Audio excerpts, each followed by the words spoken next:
Hello, everybody. Welcome to the round table here. Appreciate you being here.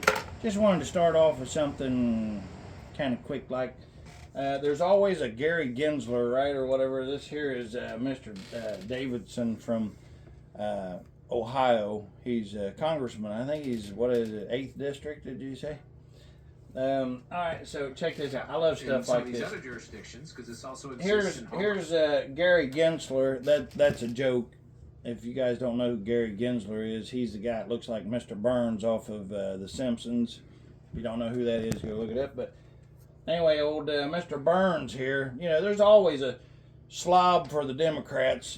Put in liberal-crats. This is a Maxine Waters baby here, but they're talking about cryptocurrency. And other places, they have more unitary regulation, so it's a little bit easier to. Well, it is the challenge before us, and we have to get a bright line. I'm sure others will highlight it. Sadly, my time's expired. If I can just add, though, on New York, if all 50 states follow New York, the gentleman's time has expired. It's expired. So thank goodness that Mr. Steele here, or whatever his name is here, he's the chair over this over the crypto. They're trying to get all the regulation and stuff done for the crypto market and so on and so forth. But as you've seen there, the Mr. Burns, the Maxine Waters puppet and stuff like that.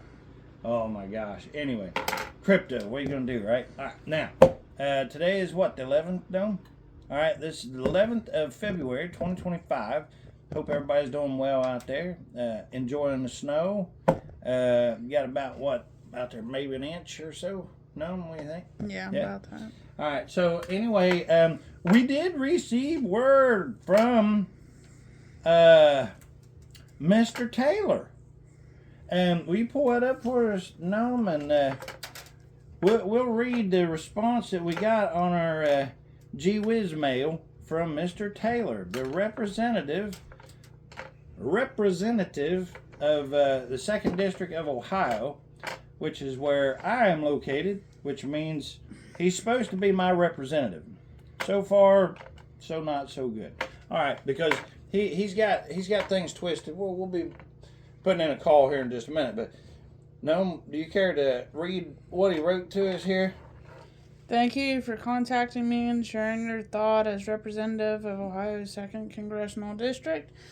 I am committed to working on issues that directly affect the communities I serve, including broadband access, economic development, and equality health care. We must reduce government in size and scope and free the economy from the misguided policies of the last 4 years. Ohio common sense will be the driving force behind everything I do. To this point, I have corresponded many pieces of legislation on the broad range of topics from abortion to border security to Department of Education. I am unapologetically pro-life and a proud co-sponsor of pro-life legislation, including H.R. 21, which is Born Alive Abortion Survivors Protection Act, H.R. 271, Defund Planned Parenthood Act, H.R. 272, No Taxpayer Funding for Abortion Act, all of which protect the unborn. Moreover, I have corresponded legislation that aligns with President Trump's agenda, including H.R. 163, Finish the Wall Act, H.R. 273, Remain in Mexico Act, H.R. 283, Panama Canal Repurchase Act, and H.R. 899, Terminate the Department of Education. My staff has informed me that you are concerned about government corruption and wasteful spending. I share this concern. That is why I support term limits for members of Congress and am working to reduce the power of the federal government. To that end, the first bill I introduced as a member of the House of Representatives, the Regulation Decimation Act, would require the repeal of 10 federal regulations before promulgating one new regulation. Bureaucrats in Washington, D.C. should not be dictating how the people of Ohio's 2nd District run their business or individual affairs. I am not a career politician. Before I became a member of Congress, I was a small business owner and county prosecutor. Those experiences inform my worldview and have helped me build the agenda I am pursuing in Congress. It is also my understanding you are interested in knowing more about how our system for communicating constituent concerns works in my office. We log our constituent messages through digital applications specifically designed for members of Congress. This application allows my staff and I to effectively respond to constituents who have specific concerns, wish to request a meeting, or are seeking a tour of the Capitol. While my staff and I are not going to share the private concerns of other constituents each week, my office receives thousands of messages. I personally review these messages before sending them out to constituents and frequently have conversations with my staff about what topics are top of mind in Ohio's 2nd District and how best to represent you and the rest of the communities I represent.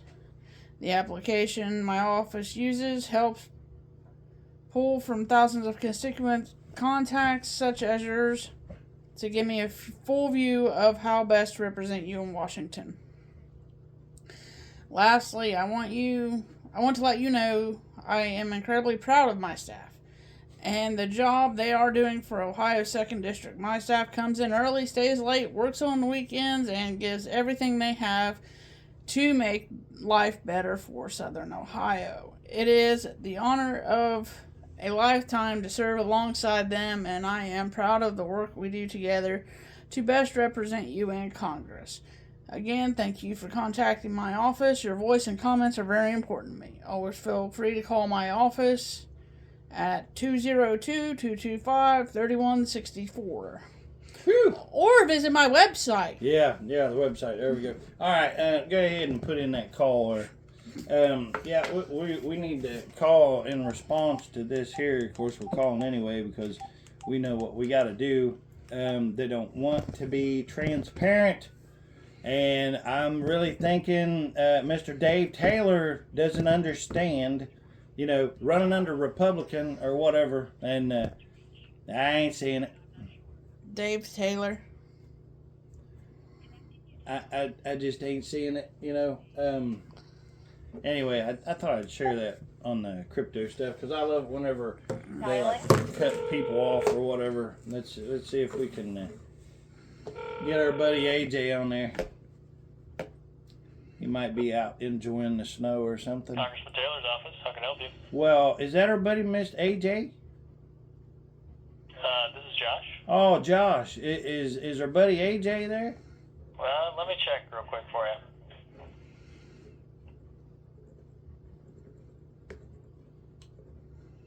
We could talk to Josh too. It wouldn't really make a difference. We could see what he's like, but we kind of know a little bit about.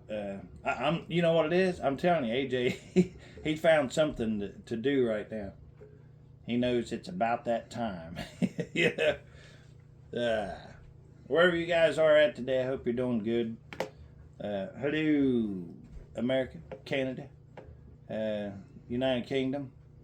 Wishing you guys all the best. Wishing you well in these times of uncertain times right now. But, what we're doing on here right now is we are fighting. We're trying to see if we don't get clarity to actually the way this is supposed to be. Because, Benjamin Franklin said whenever he was leaving, the one day, and they said, hey, what is it you think you got here, whatever, and he said, a republic, if you can keep it. This is exactly why he said that, is because all of these rhinos, Republicans, the Liberalcrats, and like when these people say, well, this is a democracy. Okay, they don't even understand what it is that we have here, and that's why that he absolutely said a democracy if you can keep it. So we're going to put Davidson, because this guy, this is Ohio Congressman Davidson, and he is pro crypto and. This is the office of Congressman Dave Taylor. AJ speaking. How can I help you? AJ, I just wanted to talk to you, brother, because I know that we've got a little bit of history now. How are you today, sir? I'm good. Sorry about the brief wait there. We had somebody on the other line. You're fine. You're fine. I don't want to jump in front of somebody, as I wouldn't want them to jump in front of me. So I appreciate that.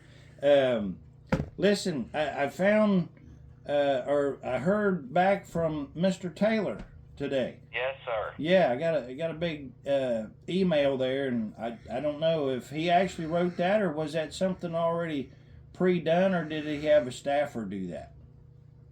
Oh, no, sir. When our letters that come out are a collaborative effort between all of us. We all work on them. So, in other words, he didn't write that. You all wrote that. Yes, sir. We all work on our letters together and our responses together. Yeah, that's a shame, because I don't remember that it saying that whenever I'm talking to my representative, that my representative had he was made up of 4 or 5 different people, or however many. I don't know. I'm just assuming 4 or 5 people. But did you actually read over what was sent to me? Because we just read it. We got it on the channel now, so we got it out there. Everybody heard the letter without interruption. We read it. So did you actually read over it?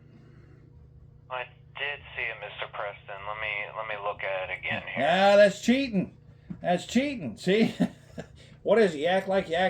You're acting like you look at more than one letter a day. There, what's going on? Oh, I'm just making sure I get to it here in our system. That's all. No, that's fine. I got to tell you, I was really, really disappointed in the wording of it, because you can clearly see that there is a big misunderstanding. Unless we, the people, straighten this out, we're going to be back in trouble. Whoever comes in, before even, we're already in trouble. Well, let's face it, we're already in trouble now. So I'm here to clarify something. If you read that letter, you can clearly hear him saying me, and my, and he don't understand. I didn't elect him because of what he thinks that he knows. See, when he thought that he knew what we the people wanted, then that's what he should have been saying, is that, hey, you know what? I feel the same way. So I could represent these people because I feel the same way. But it's backwards. He's got an understanding that all of them think that they're saying, well, I believe this, and this, so that's what I'm going to go to Congress with, and this is what I'm going to have this office to do, is because I believe this, and this. And it just so happens that all these peons out here happen to think the same way, and there's enough of them that thinks the same way that I do that they'll back me up. Wrong. Incredibly wrong. This is the tail wanting to jump in front of the doggy again. And it is absolutely ludicrous. And we're going to straighten this out. Okay, when he runs on something like that, he's misunderstanding. He's not there because we're saying, oh yeah, we love your idea and we love what you're doing, Mr. Taylor. We absolutely love that. So you keep going. You're our leader. No, I only got one leader, and that's the Lord. And Jesus. That's it. That's all I have. The Lord Jesus. So for Taylor to be thinking that he's doing something wonderful already, he's not. He's failing miserable. Because I didn't ask a question. I didn't ask it of the staffers. I asked a question directly to my representative, who I elected to represent me and what I want done. I did not vote for him, nor did you? No? Why did you vote for him? Because what he believes or what you want done? What we want done. That's right. And the whole letter, absolutely, and I read the thing. You can watch the show later if you choose to or not, AJ. But it is absolutely shameful. Because he says me and my staff, and so you just said that he didn't write it. So is the staffers bragging on herself? All the staffers, because the way this letter reads, it's supposed to be from my representative, from Taylor, and it reads and it says that all my staff, which it's his staff that we, the people, are allowing him to have in there to make his job easier to get what we want done. And that's what he's supposed to be doing. See, until we straighten this out, nothing's ever going to change, because y'all are sitting in there and you all believe, you really do, you guys believe that when we call, that it's like, oh, here's these pesky flies again that I got to get rid of. And that's not the way that this is. If you believe, look, you know, the claiming, oh, I can't say if I'm a Republican, I can't say if I'm a Democrat. Well, why can't you? Because the reason why he's in there is because he claimed to be a Republican. And I voted for a Republican to represent me because I believed that he would understand the wants, needs, and desires of what I truly want. But the way that they always come across, and I'm not just talking about Taylor, we can talk about any one of them, pick any one of them out. They all talk like that they have to lead us because we're so stupid. Well, if we're so stupid, then how in the world is it that we said enough is enough and we all stood up together this time and we made this election too big to rig? Now, we're not stupid. We're fed up. And we refuse to let everything be turned and twisted and to ride on the same stale crap wagon. We're not going to do that. So until we get some clarification in on these representatives and stuff, we're never ever going to be able to move forward. And you know what? There's other issues like backing stuff up, you know, for the border and RFK and so on and so forth. But if I can't get a message, if I can't get a message to Congress what I want, what the hell are we doing here? Don't lie to us. Don't say that what you do is you call your representative and then the representative takes it to Congress when in fact that's not what's happening. But it's what's supposed to happen. I mean, this is absolutely, and for you to tell me and admit that he didn't write that several people were involved, well, I didn't elect you. And I didn't elect the other ones that was in on that. So I'm very, very upset right now. Mr. Preston, I'm not really sure how to address you regarding this. Good. You know what? And what you just did right there is exactly the problem and why I'm calling in. Because when I call, I'm supposed to have my message to my representative. Do you understand that? It's not that I'm crawling up to him. I'm not going and begging him. I mean, this is the way this works. You know, when Trump walks around, do you know that he's got people that goes with him because he's hired them and they believe in helping this country and stuff?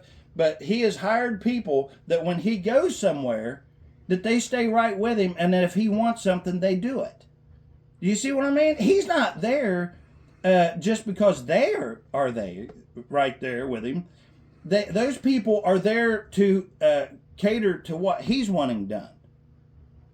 And the reason why you don't know how to respond to that, see, that's the same thing that the Liberalcrats are doing. When you ask them, you say, well, what about this? You know, what does Biden run on or whatever? Oh, I don't know. I don't know what the policies is of Biden. Well, what do you think about Trump? Oh, I don't like Trump. Why don't you like Trump? Oh, I don't know.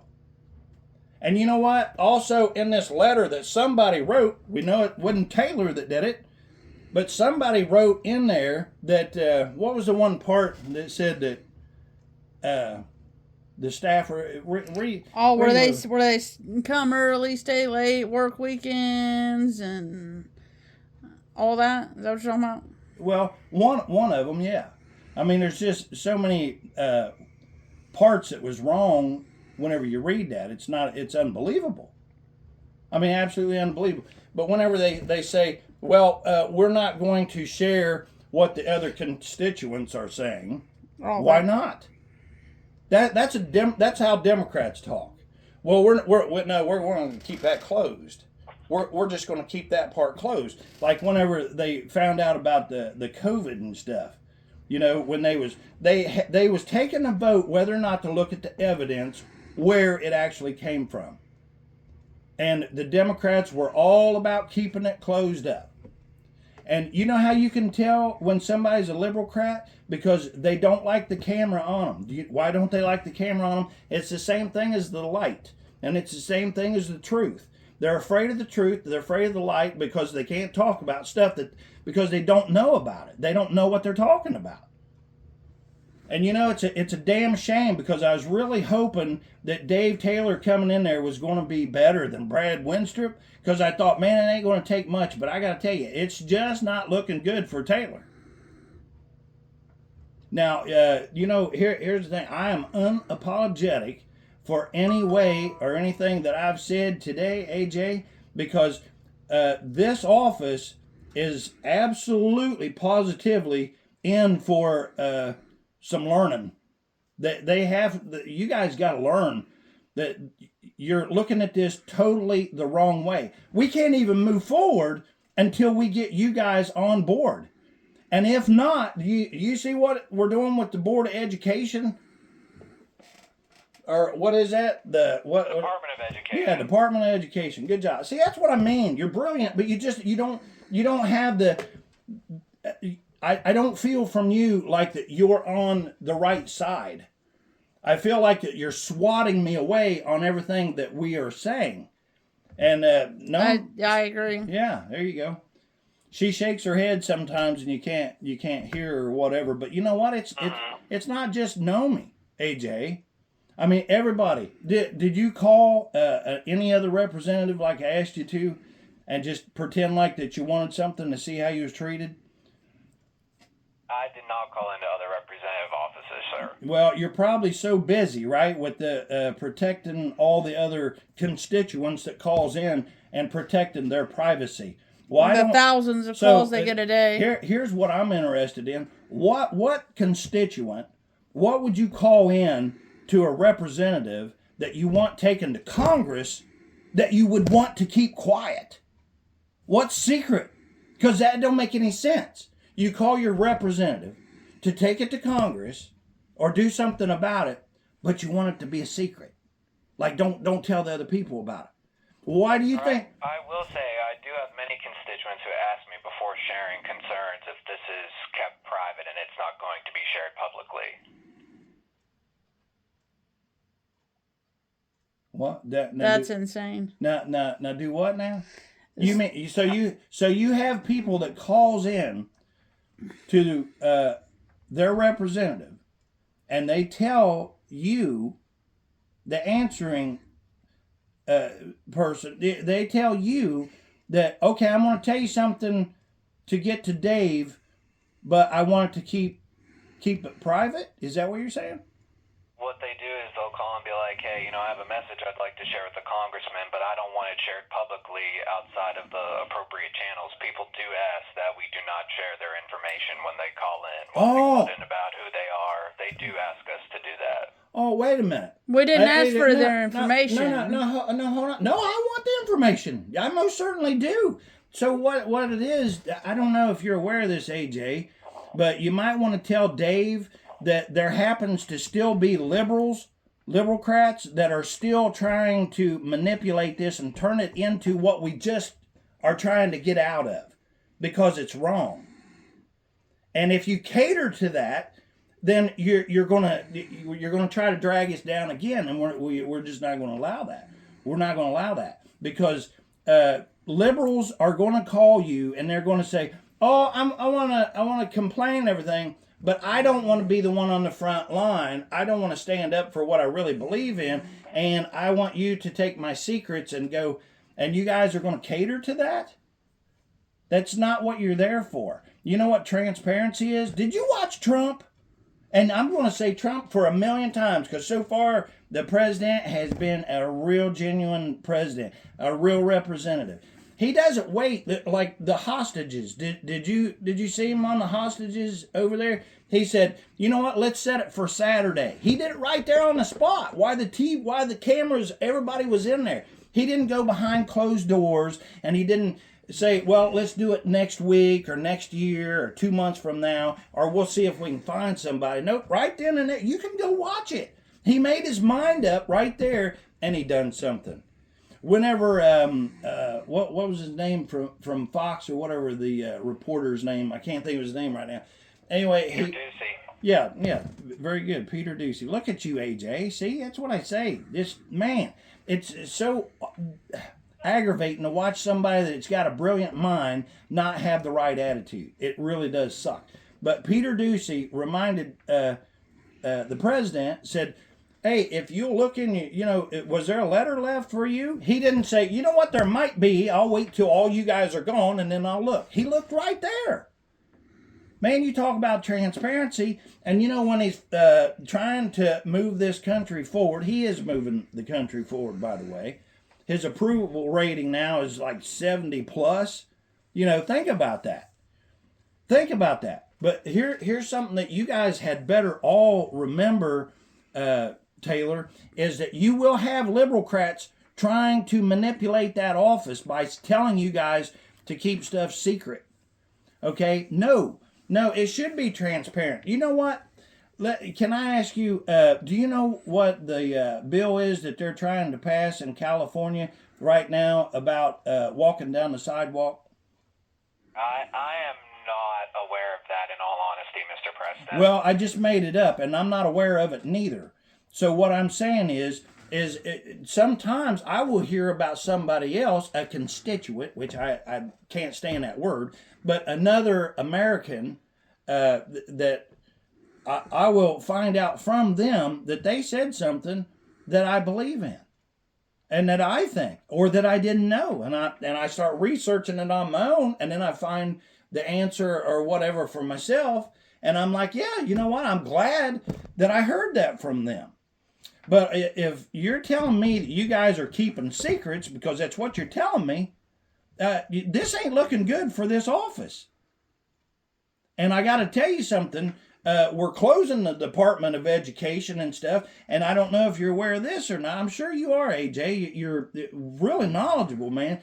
But did you see where Trump just signed the executive order to get rid of all them senior whatever they was because they wasn't doing their job?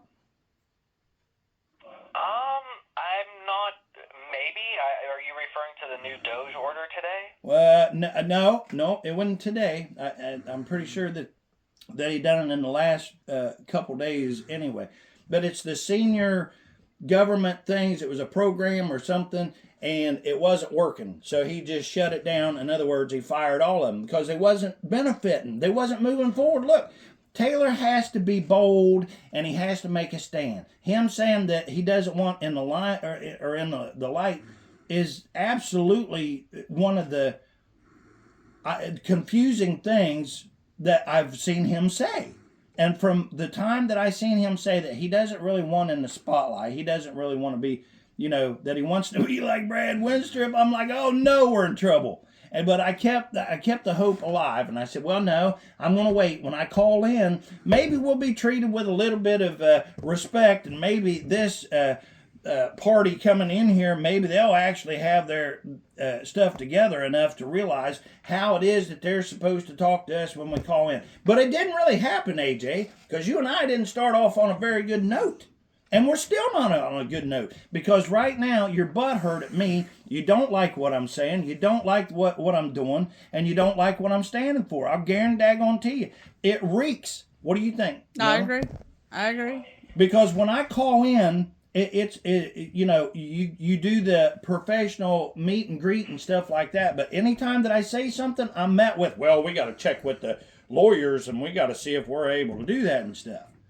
Well, if that's the case, then let me talk to the lawyer who's clearly just wanting to be a lawyer, Mr. Taylor, the guy that I elected to represent me. And I'll tell him, I've already filled out the paperwork. I'm coming.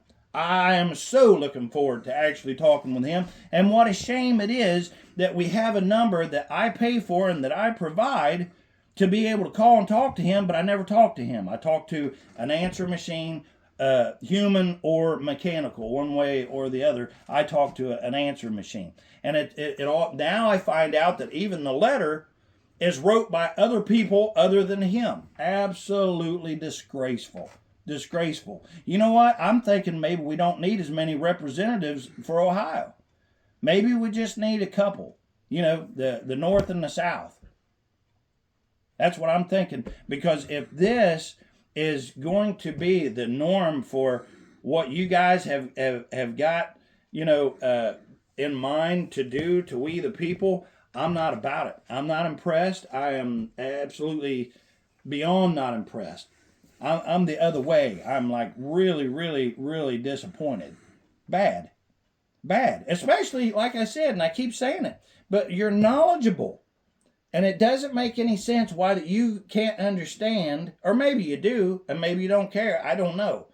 But we'll just set this up. And do you see my paperwork there that I filled out for coming to see Mr. Taylor? Oh, are you asking me that? I think we talked about this yesterday. I don't. That Oh, you're not privy to that. Me, so I have not seen it. Okay. Well, see, and that's another problem, though, isn't it?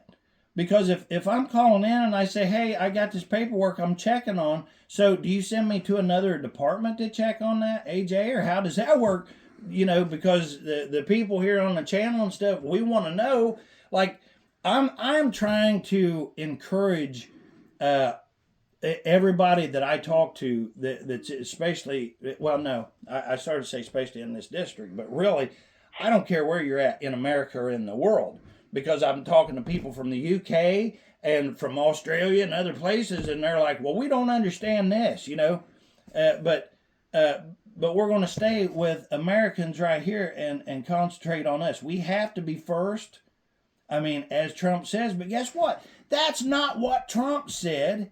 That's what we, the people, are saying.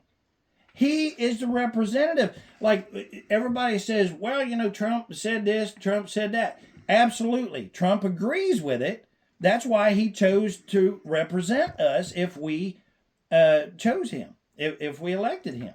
And that's why we elected him, is because, do you understand, there's a huge problem with if somebody does not understand what it is that we need done. It's not about Taylor's point of view or he has a plan, because it doesn't matter about his plan unless his plan is about getting done whatever it is that we want done.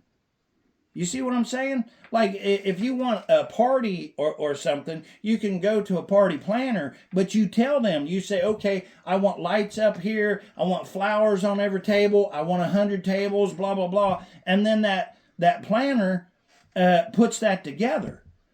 You understand that? That's a real good representation of what a representative does. You know, and if we can't get this right, I mean, what are we doing? And we're going to get it right. We don't have a choice. Because if we don't get our voice heard, then where's the freedom of speech at? There is none. It's dead. Because if I call and I talk to you, now I know for a fact that my message is clearly not getting to my representative. There's a problem here. And I'm going to see about if I can contact a few other people and see what their thoughts is on this situation, because I already know what the viewers out there, please like, share, and subscribe if you haven't already. I'm telling you, I will be getting messages about this too. I'll guarantee it. All right, Mr. Preston, I hear you. I mean, I hear what you're saying. Like I said earlier, I'm not sure. I'm not sure what else to communicate with you at this point on this. Yeah, no, say it, no. That's him trying to brush you off like a little... Well, he has nothing to say. Yeah. You know, anytime that you get anybody in a situation where they know that they're wrong, they have nothing to say. Then they'll call you a problem or troublemaker or something like that. Or try to get off the phone. Yeah. Or okay, well, I'll dismiss you now. Yeah. You know, which is not fine at all. Well, before I do let you go, AJ. Oh, okay, I see. It is almost 5 o'clock. You guys work over though. That's what the letter said. You work on weekends. And weekends. But I'm not going to do that. I'm kind of being facetious with you, AJ. You know, believe it or not, I don't even know if you can understand this or not, but man, I like you a lot. I can tell you're brilliant, but I really wish that I wish you could understand, the frustration and the mission that I have to accomplish now, and we the people need to get done. We want to make sure that Trump's being backed up. I haven't heard anything about Dave Taylor, nor can we read it on the fabulous website because there ain't nothing there about what he's actually doing other than I don't know what he's doing. He's having the staffers write letters back to the constituents here. But we want the border, him to be backing that up. We want RFK in there. We want him to be backing up Kash Patel. And is he looking into crypto? Matter of fact, I won't make it a question. I'm going to tell him to look up crypto. I want to know what he's doing about the regulations and stuff about crypto. Alrighty. I got the note here about crypto for you. All right. You want to read back what it is that you're not going to take to him? Yeah, you just want him to look into the regulations on crypto and kind of what we can do about that at a federal government level. Moving it forward. We need to move it forward. We need to make this happen. But what about the other message about he's not getting messages? Do you have that one down? I mean, I'm sending you a message, Taylor, that you're doing a really, really bad job so far. If you could get that message to him, heaven forbid he'd ever pick up the phone and call me. Would you like a phone number so you could call me? You've got it there, don't you? I believe we have it here, Mr. Preston. Just double check here. Another thing is also, I'd still, not that this message is going to reach you, Mr. Taylor, but, I still am living with long COVID as I survived. Technically, I'm still breathing in and out, but I have really severe issues that I am living with because of the bid that the government, you guys, did not protect me from, that you swore that you would protect me from. Now, and have received numerous emails with Brad Winstrup's office and sent one to Dave Taylor's office, but of course, nothing has ever responded. Well, they're not going to respond because they clearly don't know what they're doing. AJ, listen, I'm going to let you get off here for today, brother. But once again, we do want a system in place to clarify this. Same message or whatever. If it's wrote down someplace or whatever, and this is what we're going to do. We are going to get a system because you guys are saying that you don't want to tell what the other people are saying, which is ridiculous. But is there a log showing how many people called in today? Is there a log showing that I called in now for how many days in a row now? I don't know, but I got a log right here. Hey, appreciate it, AJ. Thank you. And I mean that, brother. God bless you, man. Yes, sir. You guys have a good one, okay? Yeah, talk to you tomorrow. Bye-bye. Can you believe this stuff? This is absolutely crazy, people.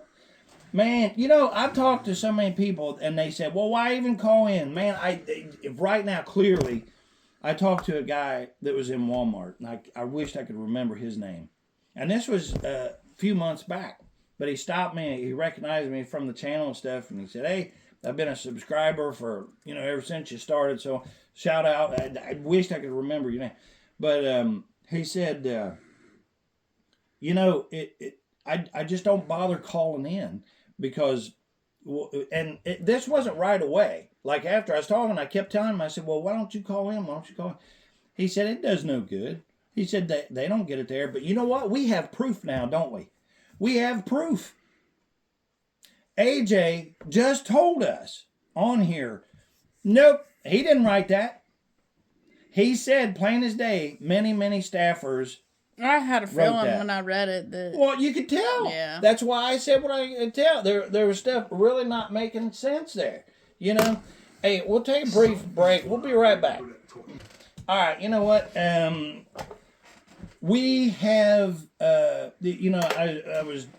just had to take a minute or whatever because, man, you talk about disappointing. I was so wanting Taylor. I really did. You all have seen Dave. Hold on, man. Let's see if we can get Dave Taylor. Let's see if we can get him pulled up here. That way, in case you guys haven't watched my other videos. If you're new here, thank you so much for being here. I so appreciate it. hit that subscribe button. Don't cost a thing to do it or whatever. Just set it and forget it. No worries, man. Let's see here. Let's go up here or whatever. Let me find it. I pulled up. Be right back. All right, we're back here. I just want to jump in right here. I want to show you something here real quick. You know, we was when I was speaking with our favorite answer machine there at Taylor's office. I'm going to reserve talking and calling him representative. Because he's supposed to be. I guess I could say supposed to be Representative Taylor. And speaking of Taylor, who didn't have a good night at the Super Bowl. See what I did there? Huh? Taylor Swift. So I don't know. There might be something going on with that name Taylor. What do you think? Could be. Huh? Could be. All right. Anyway, so listen right here. That's why I was telling the answer machine, Mr. AJ,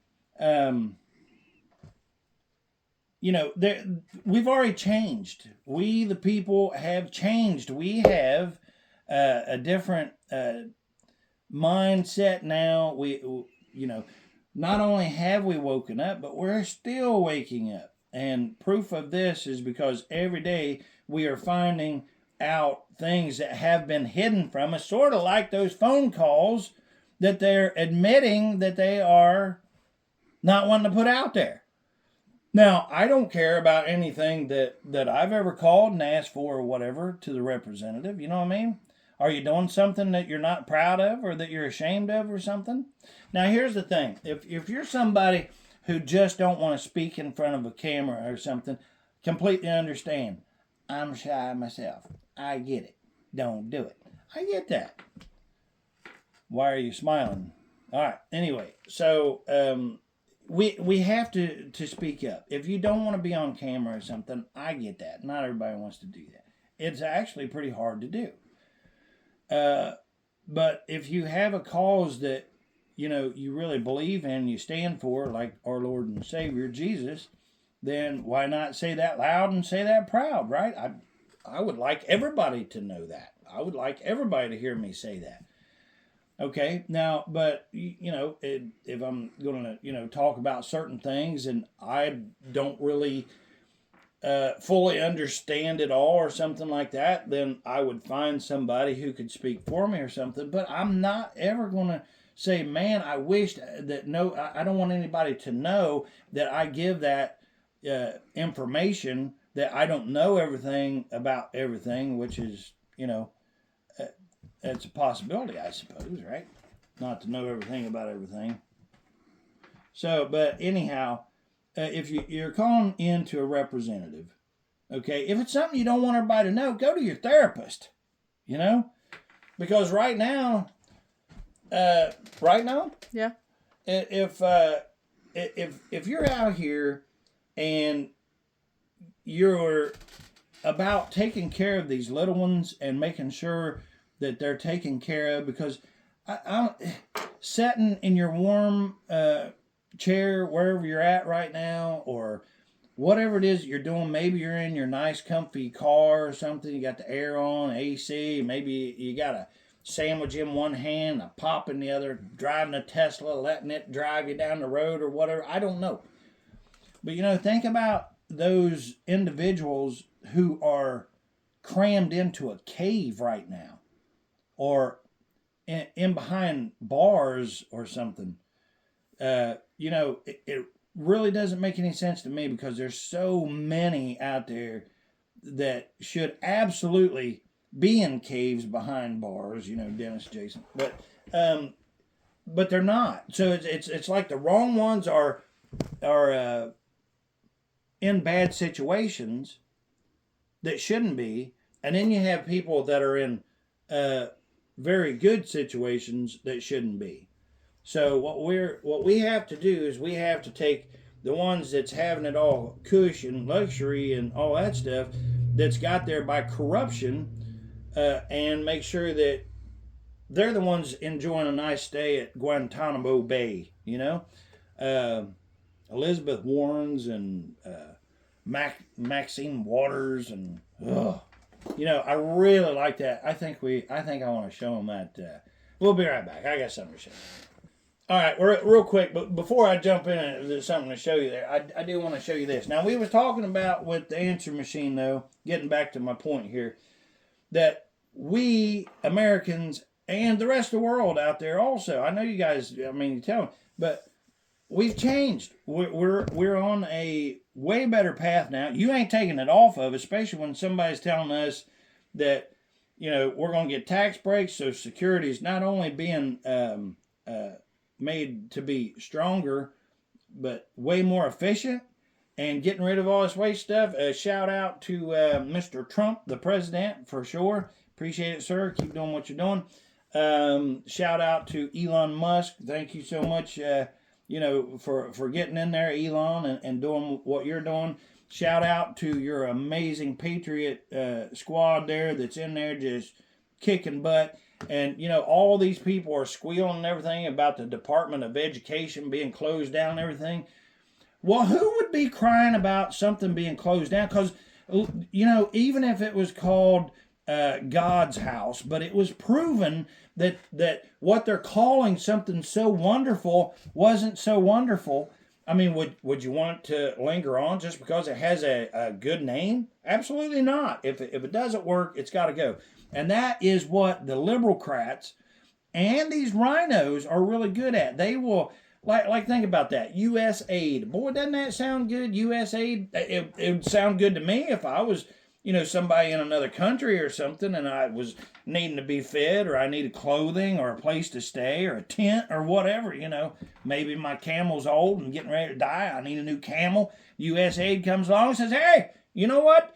We got all this money over here in America that these people are not paying attention to. Don't worry about it. We told them we was buying condoms. Don't worry about it. You want a new camel? Here, but don't tell nobody. Now, what I want you to do with your new camel, transport my money that these Americans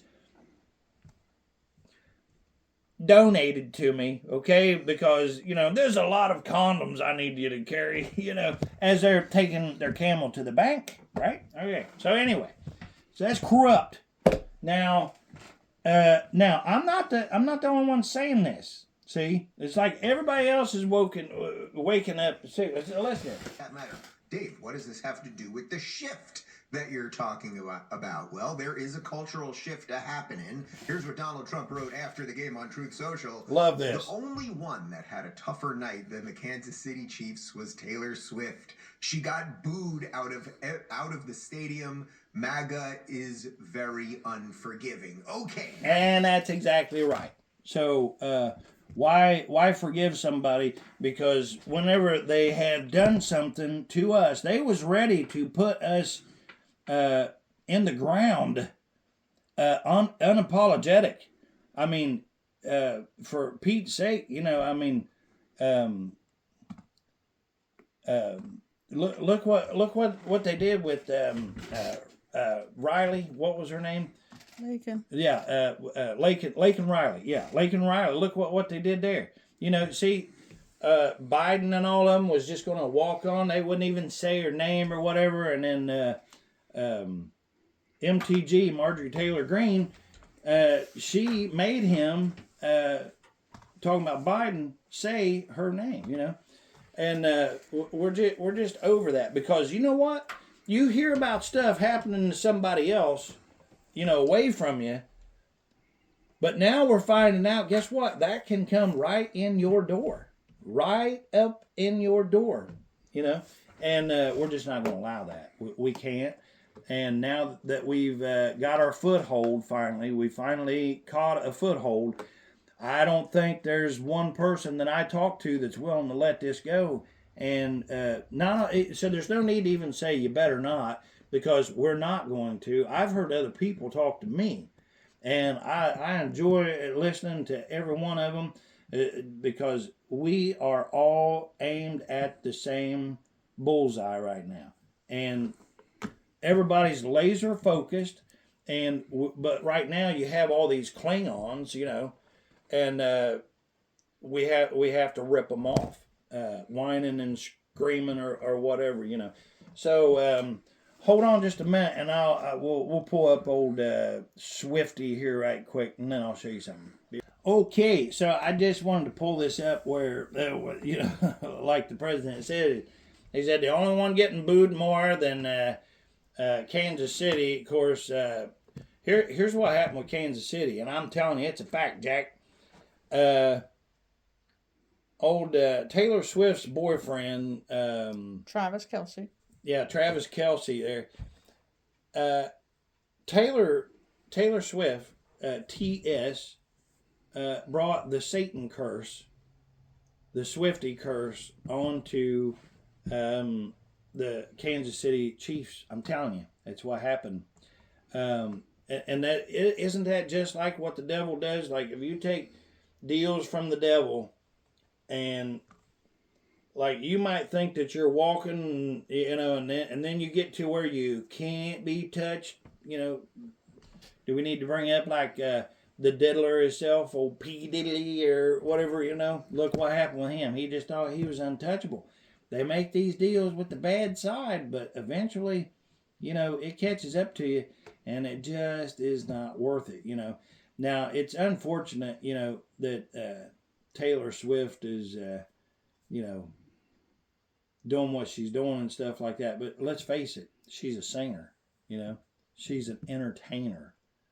She has no business being in politics or anything. But she was real big. She stood up for the last regime that was in there, and tried to convince everybody that unaliving these and doing this and doing that, and the old camel toe was so wonderful and everything. Well, now isn't it just funny? Now you can actually see proof positive that if you go back and you look at how they made her look, ABC or CBS or whichever one it was, absolutely redid her answers and stuff like that. That's Trump sued her or whatever. Or not her. I think he sued ABC over it, wasn't it? I think so. Or CNBC, whichever one. For I don't know how much money. That's crazy money. Because they're lying to us, and if that's why that we have to get this right when we're calling in to our representatives, any of them. And I'm not talking about just the representative. I'm talking about all the representatives, but you have to get a representative first. So I'm telling you right now, so far we're in line. We got to do something about the one that's claiming to be represented, because I did elect him to be my representative, but he ain't representing me. So far, no way. There's no way that I would endorse or say that somebody is representing me when they clearly tell me that they're not even listening to my voice. I mean, that's what happened. That they're clearly saying we're not listening to the people. And do you know why it is? Listen, I just thought about this too. Y'all tell me what you think about this. If he has the, how they said, well, we got constituents calling in that doesn't want their name known. Or we got constituents that don't want what it is they're saying to be known. Okay, in case you're not lining this up, and I'm positive anybody on this channel is already lining this up, but I'm going to put it out there anyway. What they're actually doing is they're covering their base here, because they're saying, well, we're not getting any messages, Mr. Preston, that you are giving us to him. And so by saying these other constituents don't want to be known, well, maybe they do want to be known. Maybe they just didn't write down the stuff or take the time to do their job. I'm not saying maybe. I'm actually saying that's a fact, Jack, because I have enough now. I guarantee you man, this is a huge deal. We got to fix this for sure. I'm going to be lining up a few phone calls and stuff. Unfortunately, see, I do that at the end of the day. That way, they can do their thing or whatever. All the constituents that's calling in these secret Thousands of them. that are calling in and stuff. They don't want their names to be known and stuff. I want all these answer machines and stuff like that to be able to get through their day, have their lunch and stuff. So I've been waiting till later on to the last part, but I don't think I'm going to do that anymore because for today, I can't even, unless I want to talk to just a mechanical answer machine. No, I want to talk to human beings, and that's the whole problem. This, when you call an answer machine, which isn't this the case either way now, but if you call an answer machine, somebody say, oh, well, I deleted it. Nope, never got that much because it's like, beep, deleted, right? And that's what they're doing, even whenever you're talking to a human being. So we're going to keep working on this for sure. All right. So anyhow, here is Taylor Swift that is getting booed. And watch her face, man. It's golden, man. Watch it.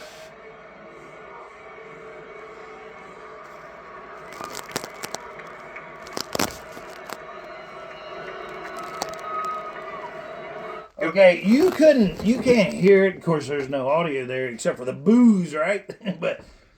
And it was a genuine, all-together, one unit of people together that was booing her. And, but she says, and if you pull it up for yourself or whatever, you can tell that she says, what the hell's going on? I mean, she genuinely is not liking that, because they get to this place where they think, oh, no, I can just do whatever I want to. But everybody had Kansas City all lined up to win and everything. And I'm telling you right now, I'll guarantee you probably would have won because as good as the Eagles were, there was still a lot of...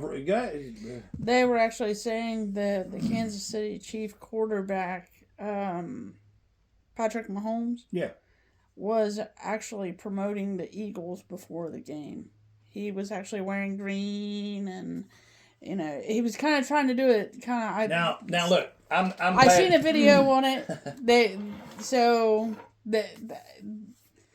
were saying that they don't know if he was predicting that they were going to lose, Kansas City, or if he was actually promoting them because of some mysterious reason or what, but he was wearing green and he was doing all kinds of other stuff. That's just wrong. But... here's the thing. I'm not superstitious or nothing like that, but in the land of sports, there's people that won't change their socks. They wear the same socks, right? But they do. They wear the same socks for every game, and other things that they, Yeah. But they also, they have like what was that one movie where it was on baseball or whatever, and I can't think of who that one that the one guy would pray to the his one god in his locker or whatever, What was the name of that? Major League? Yeah, Major League. Yeah, good job. Yeah, Major League there. You remember the one great big guy, he's big or whatever, but he was, anyway, what was the name of that? No, I have no idea. Supposed, but anyway, they all have rituals and stuff, so to come out wearing green, right before you're taking on, a team that their color is green, that's kind of but...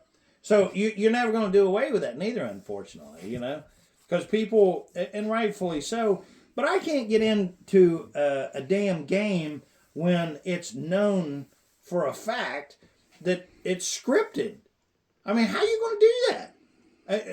Go and look this up. There's people who say, oh, no, or whatever, and they'll play along. Well, that's fine, just like with wrestling, Now, I'm not saying, that ain't some real deal stuff, physically. Of course it is. If you get smacked down by Hulk Hogan or one of them dudes, you're going to feel it. But it is truly physical. I mean, you got to put on a show. You know what I'm saying?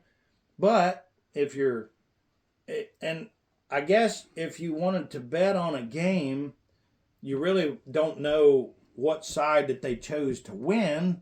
I mean, trust me, there's a lot of people that's going to know that, but there's going to be also many, many more that doesn't know what side was chosen to be the winner. So that's ultimately what you're betting on. You won't be betting on or thinking one side's going to win over the other based off of the condition or the skills of the game.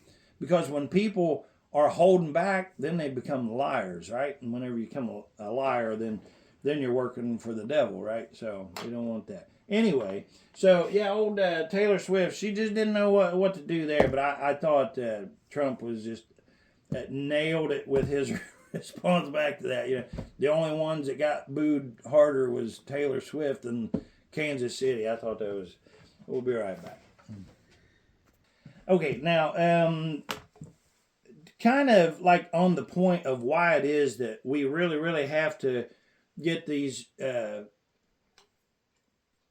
agencies and all these things in line, and I mean straight as an arrow. This is one of the reasons why I like crypto so well.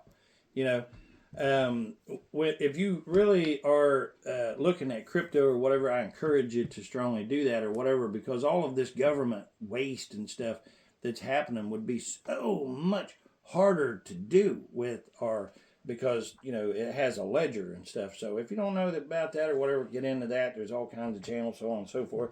But right here, Elizabeth Warren's another one of these career politicians. Oh, wait a minute, career thief. That's what you ought to call them, career thieves. Yep.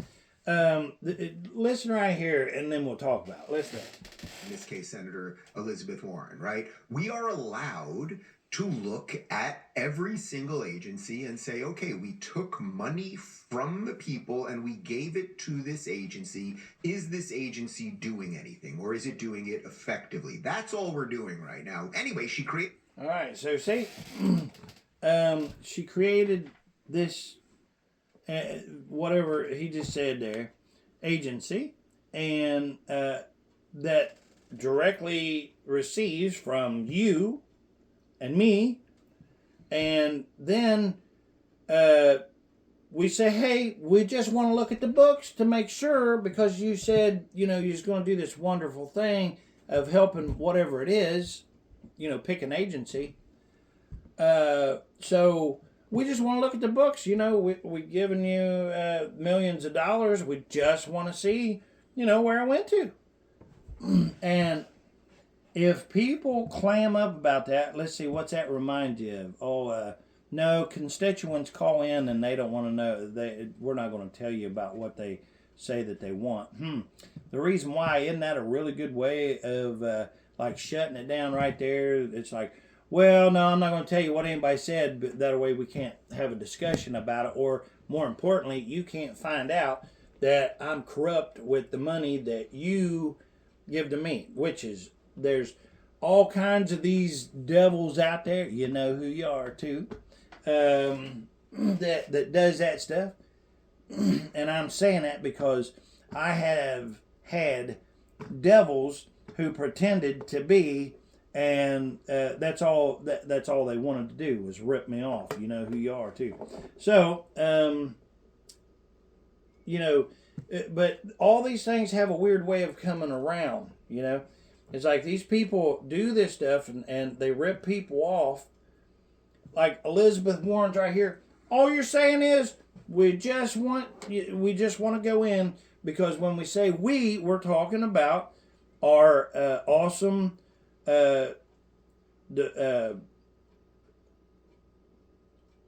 Doge that Trump has set up, appointing Elon to head that up, and the Patriot Squad doing a marvelous job.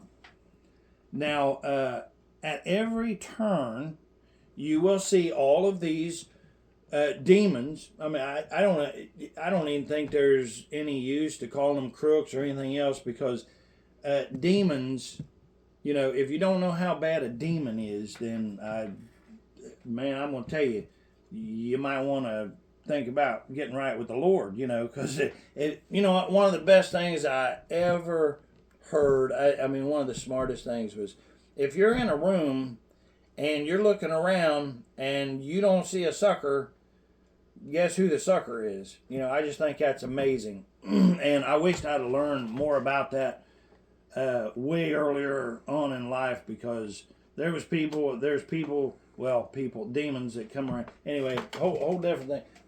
But with this here, all we're doing is saying, let Doge come in. We the people want Doge to go in, look at the books. If everything's all right, hey, man, you're awesome. Do you want more money?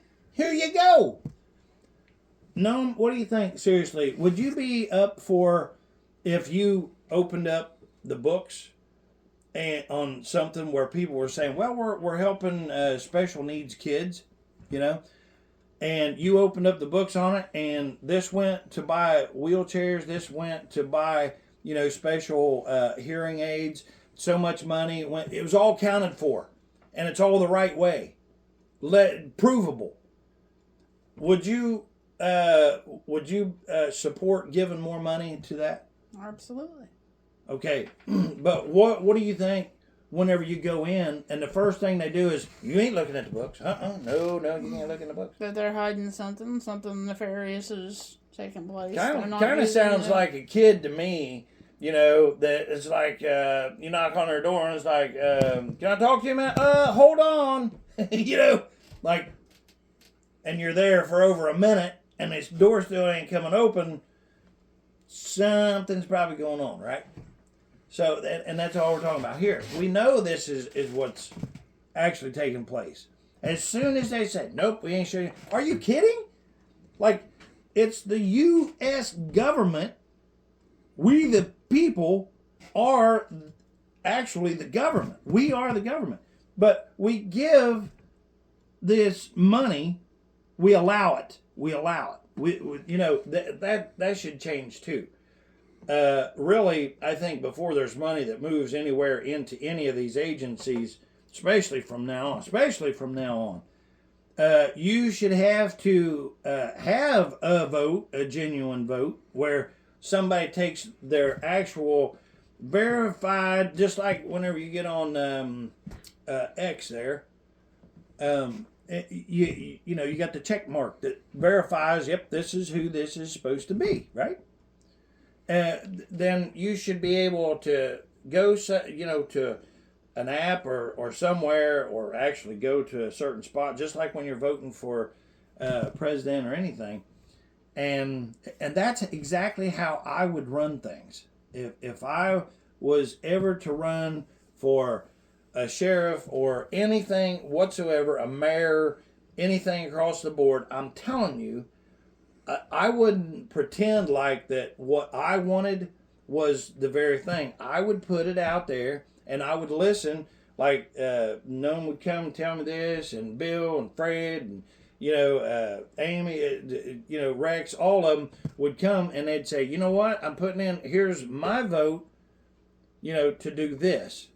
And then you tally them up, and then you have a discussion about it, because it's not a democracy, it's a republic, because just because the majority would say that they want one thing, there's a few variables in there that could be taking place. You got to make sure that the people actually understand and put thought into whatever it is that you're about to vote on, and clearly we know that doesn't happen, right? So anyhow, old Elizabeth Warren here is just like many, many demons. Like, it's like, yeah, can we look at your books? No, but they fight you tooth and nail. Another thing, Elizabeth Warren is just like a couple of demons that I know, unfortunately, personally. They're thieves. That's all they are. Just straight up thieves. And Elizabeth Warren's actually, this is her down here. I don't know if you can see that or not right here. but it's maybe we'll pull up a picture, maybe not. She's not worth looking at. But Elizabeth Warren pretended to be and said she was an Indian and stuff. I'm telling you, man, if there's any Indian there, she must have just walked past an Indian picture, and that's the only any kind of Indian influence that she's got, because you can look at her and tell she ain't got nothing like that. And what an insult to our amazing, wonderful Native Americans, right? For her to do that, I mean, she's hideous, you know. All right, so anyway, we'll be right back. All right, so let's listen just a little bit more here. And say, okay, we took money from the people and we gave it to this agency. Is this agency doing anything, or is it doing it effectively? That's all we're doing right now. Anyway, she creates the Consumer Financial Protection Bureau. She's very upset that we're looking at the books. And I have a Now, why? Why is she? Why? feeling the more we look at the books, the more we're going to find out it was a giant slush fund that didn't do much of anything. But we'll find out, right? Don't take my word for it. We'll Slush fund. Would you do me a favor? We all know what a slush fund is, but will you pull that up, Noma, here and for us, so we'll just hear what Giggle or one of them has to say about it. find out as things get more transparent. Anyway, here's Trump on that. Mr. President, regarding the Consumer Financial Protection Bureau, Democrats, including Elizabeth Warren, have said that by freezing it, it's giving big banks and giant corporations the green light to scheme families. Your response? Pocahontas. The faker. That was set up to destroy people.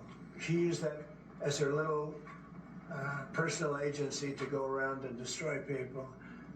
And she's a fake. Interesting.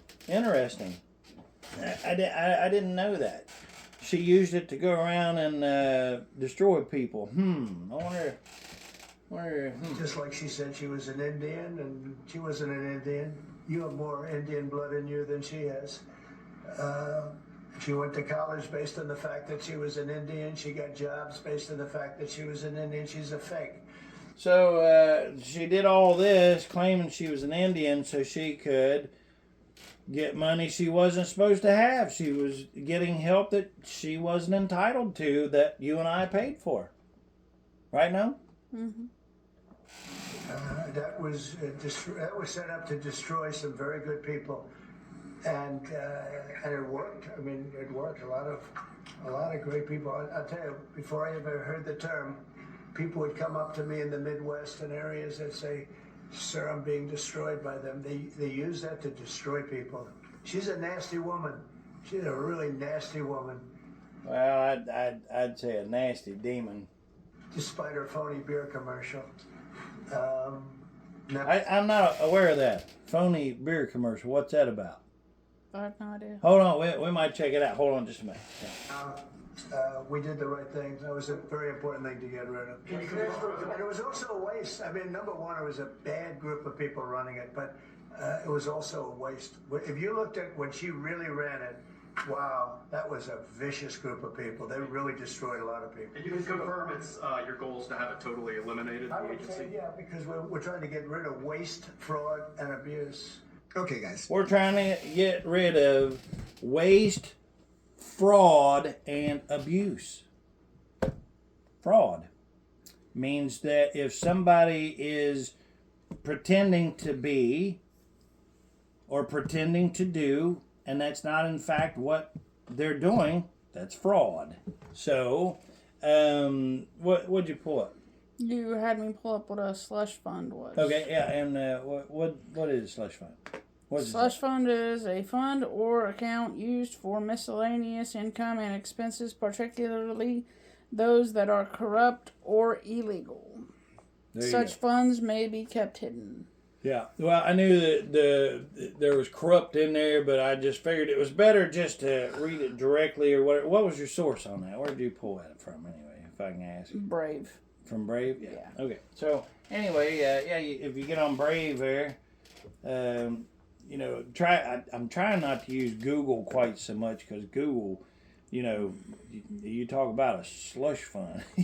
Well, their symbols are demonic as well. Yeah, you know what? Speak about that for a minute too. You know what? Hold on. We'll be right back. Well, I wanted to stay with this for just a minute or whatever. Now, Elizabeth Warren's here, in particular, demon that we're talking about, one of, right at this moment. How much what's her worth right now currently? Can you find that now? It says at least 8 million. At least 8 million? At least. And that was as of early this year. So around January-ish this year, so last month. That's what they have. What kind of home does she live in? Is she pretty modest? $4.7 million home. And that's just one of her properties. She has other properties that are valued. Well, she's in the real estate then. Oh, wow. Imagine that. Well, now, but wait a minute. But what does a congressman, how much do they make a year? You guys already see where I'm going to with that, so I'm not even going to insult your intelligence there. We know exactly what's going on. I mean, you're not going to be worth over $8 million pulling whatever a congressperson makes a year or whatever, even with having your desserts paid for on your first class, flights and stuff. You're not going to have that much living in a, you know what, think about this. What's the taxes on a $4 million home, right? So anyway, let's listen just for a minute here and then we'll switch gears. Donald Trump is right, and the more we look at it, we're going to find out that they put businesses that were competing properly out of business. Like I just have no doubt that an agency created by this LARPing socialist millionaire probably was doing a bunch of bad stuff, and that's why she's upset.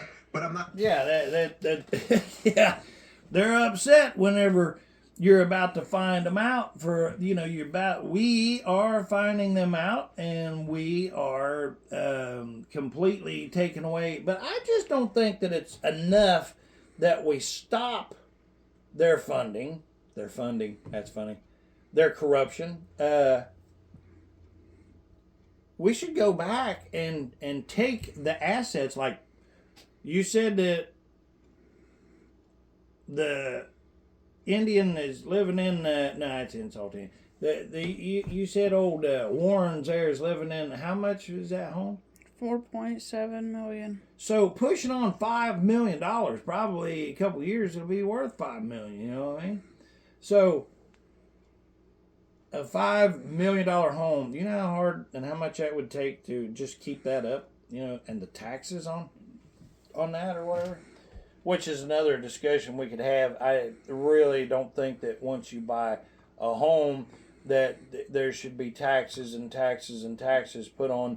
I mean, because the pursuit of life, liberty, and the pursuit of happiness includes most usually having a home, right? So if you purchase a home, I don't understand why you would have to pay taxes on that, seeing how that when the home was built, that the lumber that was bought, paid taxes on, and the screws that was involved, paid taxes on, the brackets and so on and so forth, the windows, doors, floors, sinks, cabinets, appliances, they all have taxes put on them. So why is it that you have to continuously pay land taxes and stuff too? That's garbage. This has been put in there by corrupt demons. We call them politicians, but it's just not making any sense that we would continue this to happen. I mean, we're at the point now where we've learned that we're failing. When a dollar before it's even made is already taxed to the point where you can't pay that back, you got to change something. You got to find out something. And thank the good Lord above that he sent Trump down here and is protecting him so that he can do what he's doing. Because we used to have discussions. I would have discussions all the time with my dad and my mom and different people, even at a young age and everything, saying, don't you wish that we could just pick somebody that would just go in there and have the authority to just go in there with us, And, even at the time, I didn't quite understand as in depth like I do now, but that authority comes first and foremost from the Lord, because he puts the very intelligent people like all of you right here on my channel who understand that when he gives us the mindset to pay attention and to get involved and to do something and to watch who we're putting in there and elect the right person to be the representative to get the job done. Well, hey, you know what? Here's the thing: when they keep saying Trump, Trump, Trump, absolutely, you do got to give Trump his props, because he's so far just knocking it out of the park, and the golden park at that, right? But remember, all of his power that he has absolutely comes from you and I, and we have got to educate all of these elected people that we elect so that they understand that, because I'm actually, let me explain this again, because, clearly, if you're getting ready to run for an office, or if you're thinking about it, think about this. If you say, there's something that's never been done before, and I want to create it, and I'm going to build it, and I know all in my mind how it's going to work, so on and so forth, and then you tell me that, and I'm like, no.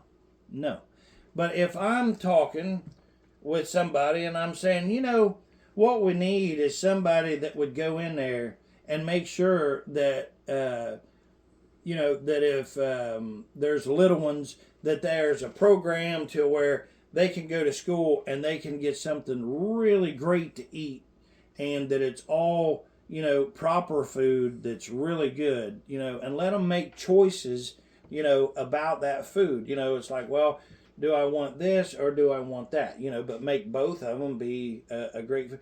Okay, and then you meet somebody that says, I was thinking that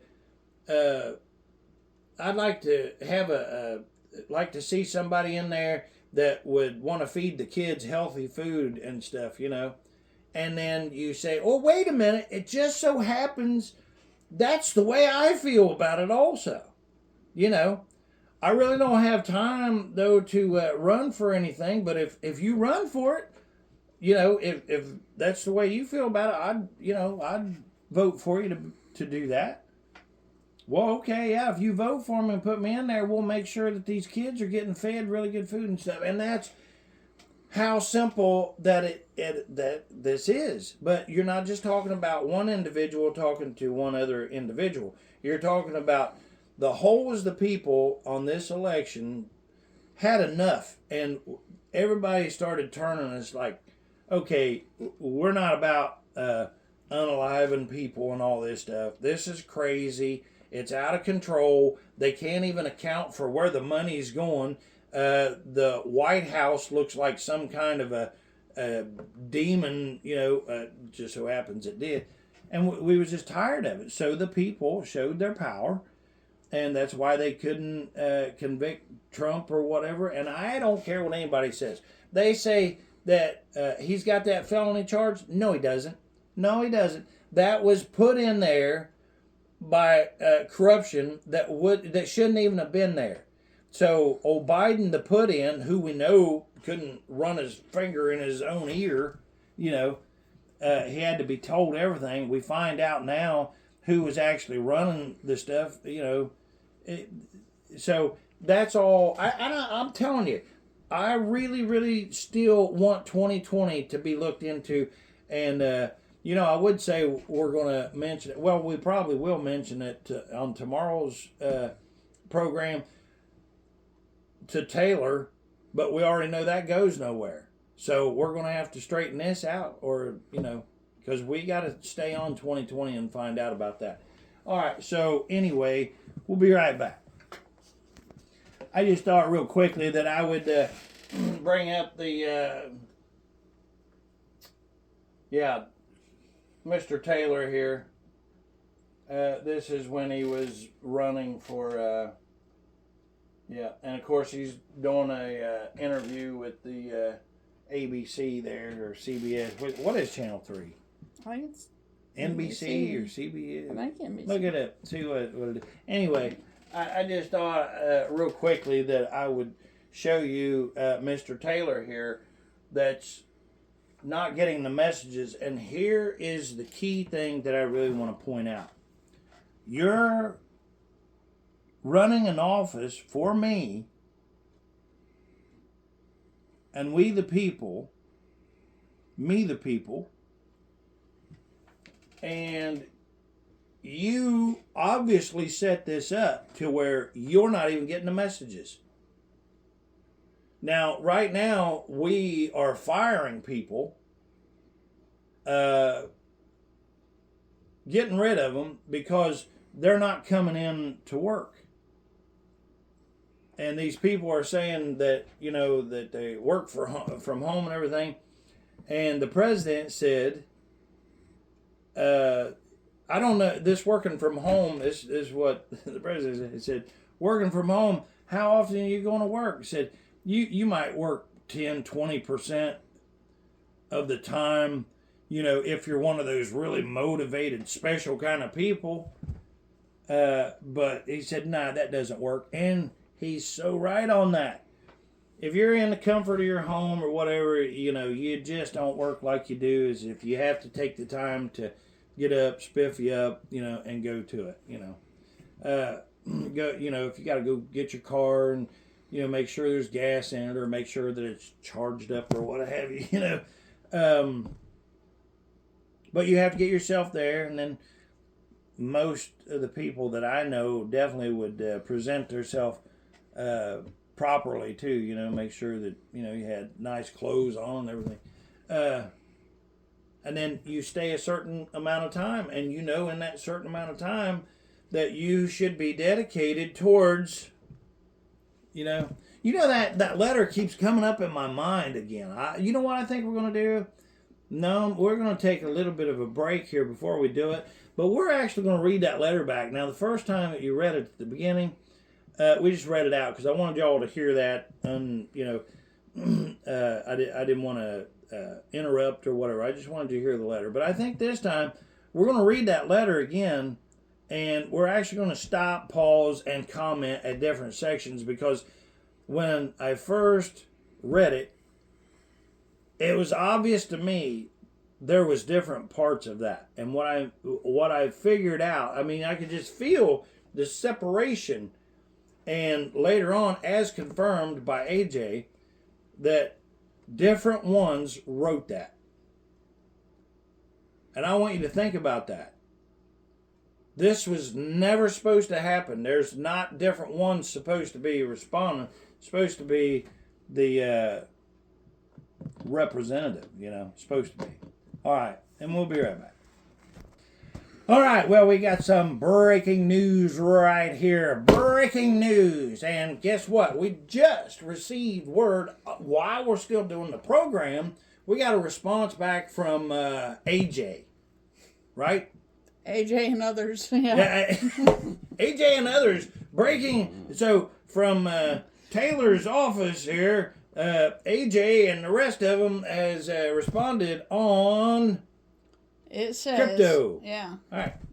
It says, thank you for contacting me and sharing your thoughts about cryptocurrency. As you may know, I am a third-generation small business owner. I have experienced firsthand how government regulations can impact how an industry operates.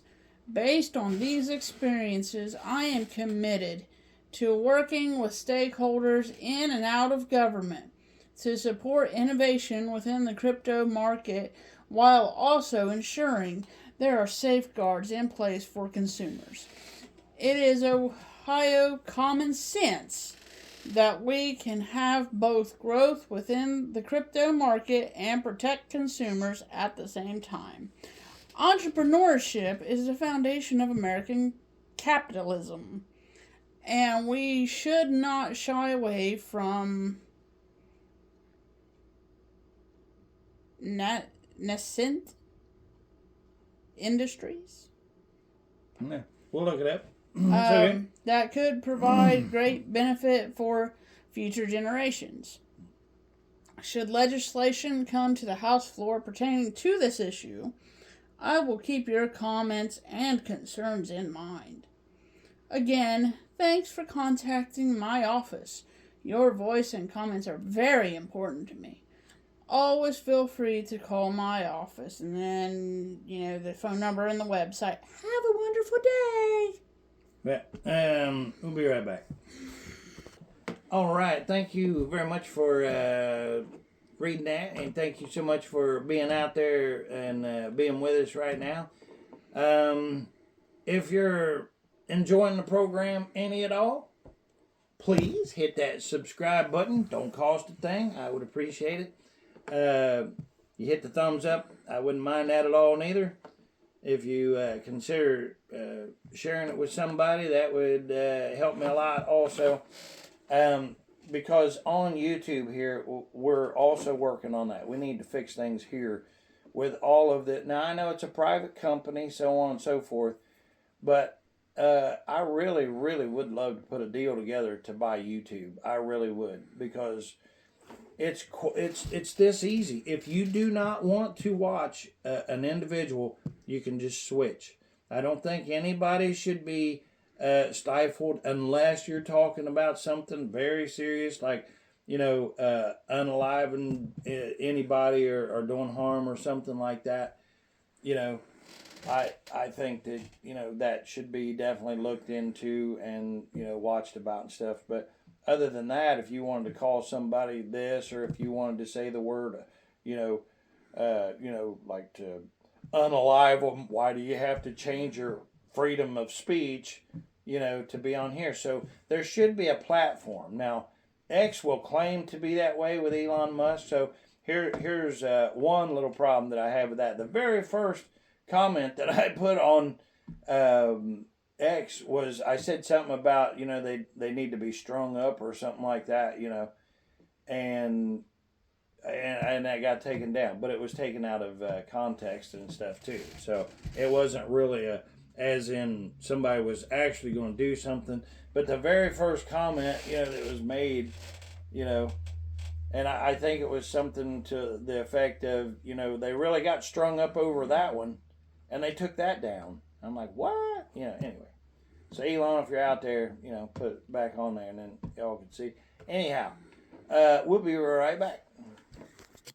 All right, and we, I wanted to show you guys something. I can't help it. I just thought it was, it's funny, and then it's not funny at the same time. But it really is the truth about when I say that we, the people, have woken up, and we're still waking up, And what that means is you open your eyeballs and you get out of bed, but yet, you're still not ready to get after it. You're still drinking your coffee and stuff. So there's a lot of us that's still in that stage, but I thought this was incredibly funny. This is Maxine Waters, which is one of them that is right there with Elizabeth Warren, the wannabe Indian, it's not she wants to be an Indian. She just is the thief, and she doesn't care what she claims to be or anything else, just as long as she gets what she's wanting. But listen to this here. I just think it's funny. It would look like if hemorrhoids was a face. If hemorrhoids was a face. Rumple Foreskin. She has come to protest the great Elon Musk's decision to defund corrupt government agencies. Yeah, defund corrupt agencies. Look like if yeah. Anyway, that's definitely if hemorrhoids had a face right there, man. This is the epitome of demon liberal crap right there. So anyway, it's just shameful that these people have it. These demons have it in mind that no matter what, they don't care about truth or anything like that. They are going to do anything and everything they have to do to protect what they have created. And this is that teat of sucking off of we the people that work hard for what we have. There's always those corrupt, nasty people. We know them, don't we know? Huh? The ones that's scammers and thieves out there. They can't get nothing on their own. What they have to do is they have to go and pretend like they're decent to somebody, and it's really hard for them. I mean, it really is. It's hard. They're good at it, but it's hard for them to actually. You know what? I might take that back. It's actually easy for them to do what it is they're good at, the swindling, because we've seen it. You've seen them come and swindle me, haven't you? Yeah. When you're kind and you're not going anywhere, bothering anybody or whatever, but they come to you and then they scam off of you, and that's exactly what these are doing. They're coming to you because what they do is they put themselves in front of you and they say, "Oh, elect me. I know what you want, and I'll listen to you." Because, listen, it's always selective, isn't it? They always select, what it is that you truly want, and they're good at that. They're really good at pretending like, hey, if you want this done, I'll take that. I'll go get that done for you. But then once they get in there, they're not that way. Now, if you listen right now to the president, what they're saying about him, and I'm talking CNBC, all these corrupt, CNN, all of them are saying the same thing. They hate to say it, but they have to. They're like, wow, the president's approval rating is like through the roof. Well, why? Why? Because he is actually going in there and doing what it is that, and remember, he'll tell you, the American people give me a mandate. Okay. Right there is proof of exactly what I've been saying and what you guys already know, and I know that. But it's just a shame that you and I are having trouble, with Taylor's office and the rest of them out there. They don't understand it. President Trump said, the American people have given me a mandate. That means an order to get something done. Okay, well, he understands that. And he understands that the people have given him orders. But yet, when you call your representative, which is, not the president, but I would absolutely argue that all of them is just as important as the president, maybe more so, because I'm not going to reach out and be able to talk to the president near as easy as what I can doing what this is set up. I mean, this is supposed to work like this. I call in, talk to the representative. That doesn't happen. There's a problem. I found the problem, and we're going to stay on it until we fix the problem. We'll be right back. Okay, we are back. Noam, what did you find out about they have multiple Channel 3 or ABC or whatever? They have multiple Channel 3s. It depends on where you live as what station it is.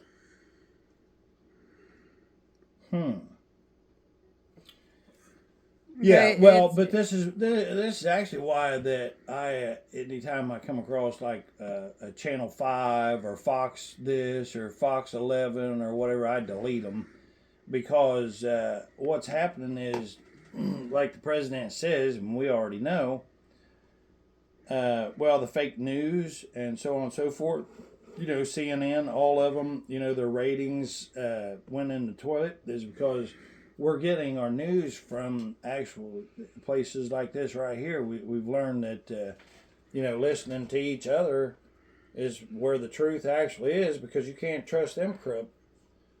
And you asked about the Google symbol. The Google. Wait a minute. We'll be right back. Let me pull that up. Be right back. All right. Now we're talking about the Google symbols there that Gnome wants to educate us about. So this one right here, this is Google Play. That is actually a reference to the sigil of Lucifer, also known as the seal of Satan. On Google Play. Nah, it's just coincidence. It has to be, right? We'll be right back. Okay, on our hopefully brief little journey here into all this demonic crap, you know. I don't want to get too far into it, but, you know, was heading towards the Google emblem. But COVID-19 just happened to run across this. If you add up the numbers, you know, COVID, and that being 3, 15, 22, 9, blah, blah, blah, blah, blah, you add it all up, and surprise, surprise, what's the number that you come up with? I did not know that. Did you know that? No, I did not. That's a new one. That's quite something. I wonder if Miss Amy out there, shout out to the big Amy, she's really all about all these demonic symbols and stuff that she's, I mean, really knowledgeable when it comes to that. So hopefully we can get us another show here before too long and have her join us here. But right now, that is interesting. That's very interesting. And we'll be right back. All right, so here's the one, in fact, that Gnome that you wanted to discuss right here. And it absolutely is correct. Now, 666 right there. So you have the 6 here, and then the 6 here, and then the 6 right here. So it's all hidden. Now here's another one that's kind of more, you know, 3D-ish looking or what have you. But that to this. So they're showing that the 6s are prominent there. So 666. Yeah, it's all over. And I mean, why are they, you know, trying to sneak it? Why does it even have to be there, right? I'm gonna tell you something. I didn't think this way most of my life. I never thought that, you know, people were out just to do evil and stuff. And believe me, it's costed me millions of dollars to learn it the hard way. But I mean what I'm telling you, a lot of money to learn something, and you know that most people would have found out if they spent $1 before they even spent a penny. They know that. But you know, I was my mama, she was big about reading the Bible to me, and love you, Mom. Just, you know, incredible how different things actually are. Because you know, she would say, you know, be a good person, you know, treat everybody with, you know, respect, and try to help those, and so on and so forth. And you know, I mean, I've really done that. I done that. And it's surprising when you actually help somebody.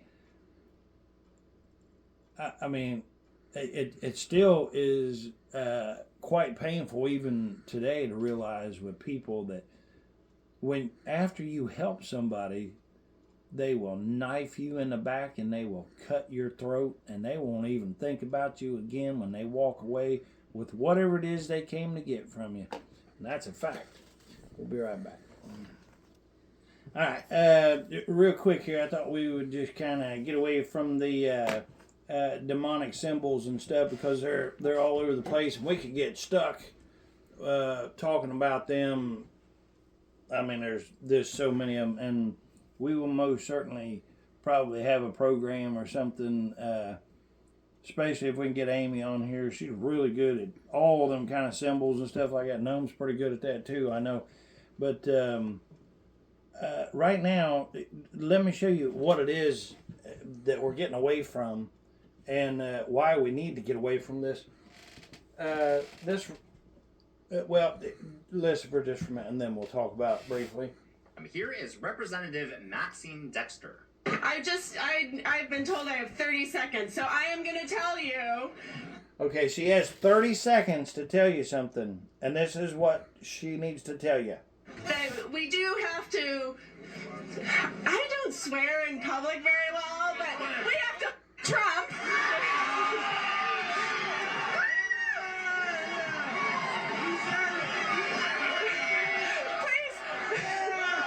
So what exactly does that mean? So she burns up 30 seconds just to say we need to Donald Trump, the president, the legitimate president,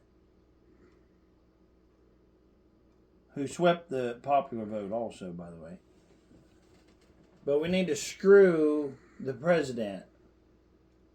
Haven't they already been trying to do that? And I'd venture to say, even though they lost, they still gained way more ground than what they should have actually gained by doing that. Because they took away from we the people and spent our money on stuff that we the people knew that was just wrong. And, we stood up for Trump and protected Trump, and we got him. Well, you see, I always get stuck on the 2020 thing because we just can't move past that. I'm never ever going to go past that, and I really am praying that he is still looking into 2020 because everybody I talk to, we know that we was duped. Now, I'll tell you, the ones that want to walk on and move on are all the liberal-crats. They don't want to talk about it. They want to just move on. But if we don't figure out what had happened there, it's not hard to figure out. We know that we was duped, and we know that the corruption was in there and stuff. They stopped you know what? Nobody ever wants to go back and look at something that's in the past like that. But if we don't correct the past in this case, our future is going to be way harder to correct. I'm not saying that we can't, but I'm just saying we shouldn't even think about whether it's difficult or better or not to do, because we shouldn't even think about it. We should just absolutely, we have to. I already know that it was corrupt. Everybody that I talk to that has common sense knows that was all corrupt or whatever. That they shut it down. The election. You shut down the election for the president of the United States. Never has happened before. Never. And I'm just wondering. I think that the president has got this way more under control than what I do. But to me, nobody's talking about it near as enough. And you know what? I'm telling you right now, his priority is, and he's already showed this time and time again, he is making sure that he gets the country straightened out first, and then he can go back and he can take care of that, because that's not really going to help right now to put the attention toward that. So he's got his priorities right. So that's where we'll leave that right there. But this right here, remember, is supposed to be a representative. And this is how they are. And watch, you talk about cringe, man. They talk about cringe and all that stuff. That is just beyond. Please don't tell my children that I just did that. Oh, please don't tell her children that she just did that. But she's all right if, they want to have their private parts, cut off or all this stuff, and they don't even have to tell her. But don't tell her kids that she said the F word, Just don't tell them that. As long as you don't tell them that, you can tell them anything else you want to. So, anyhow, we'll be right back. All right. Got a little bit of breaking news here. For those that don't know, this here is Joy Reid, big lefty liberal-crat. Works hand in hand with Maxine Waters and all of them. Every time she opens her mouth, is just, I guarantee you, stupid stuff falls out of it. All right, we actually learned how she's getting her hair done and stuff, and we're going to show you how it is that Joy Reid here actually, how she gets her hair color and stuff. We'll be right back. We'll show you.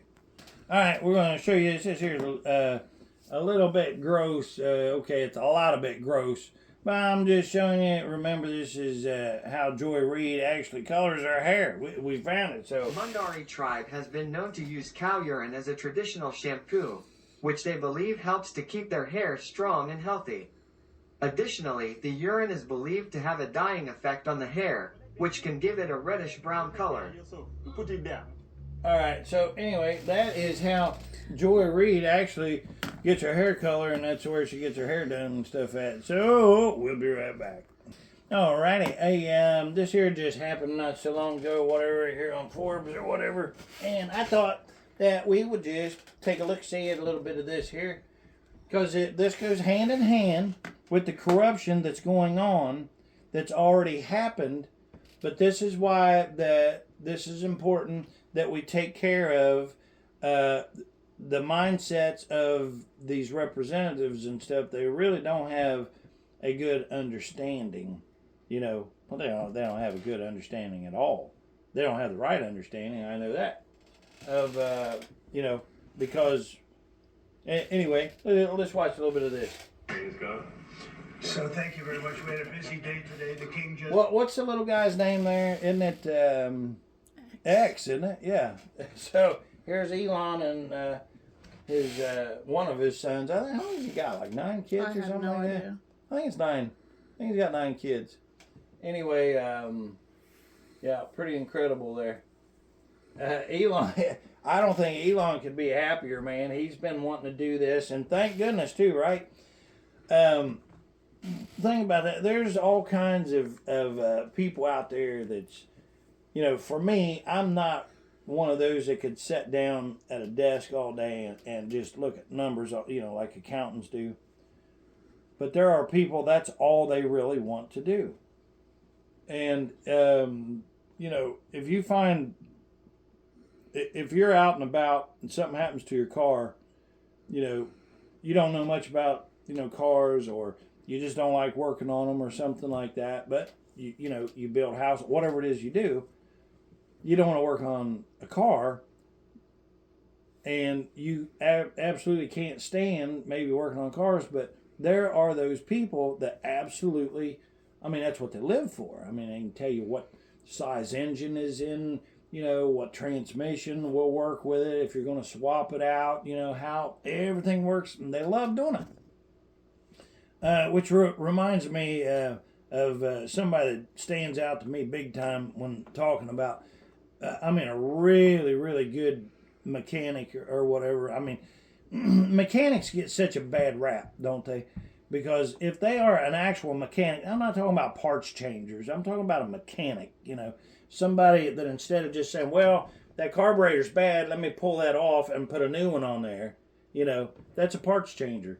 But if you have somebody, like my dad and my Uncle Cleve, shout out to my Uncle Cleve, that can just take that carburetor, and it might have a wore-off piece here or something. They'll just do whatever, and they'll have it running smooth, and that thing will last forever. But is the one person that really, really stands out to me is my cousin Roy.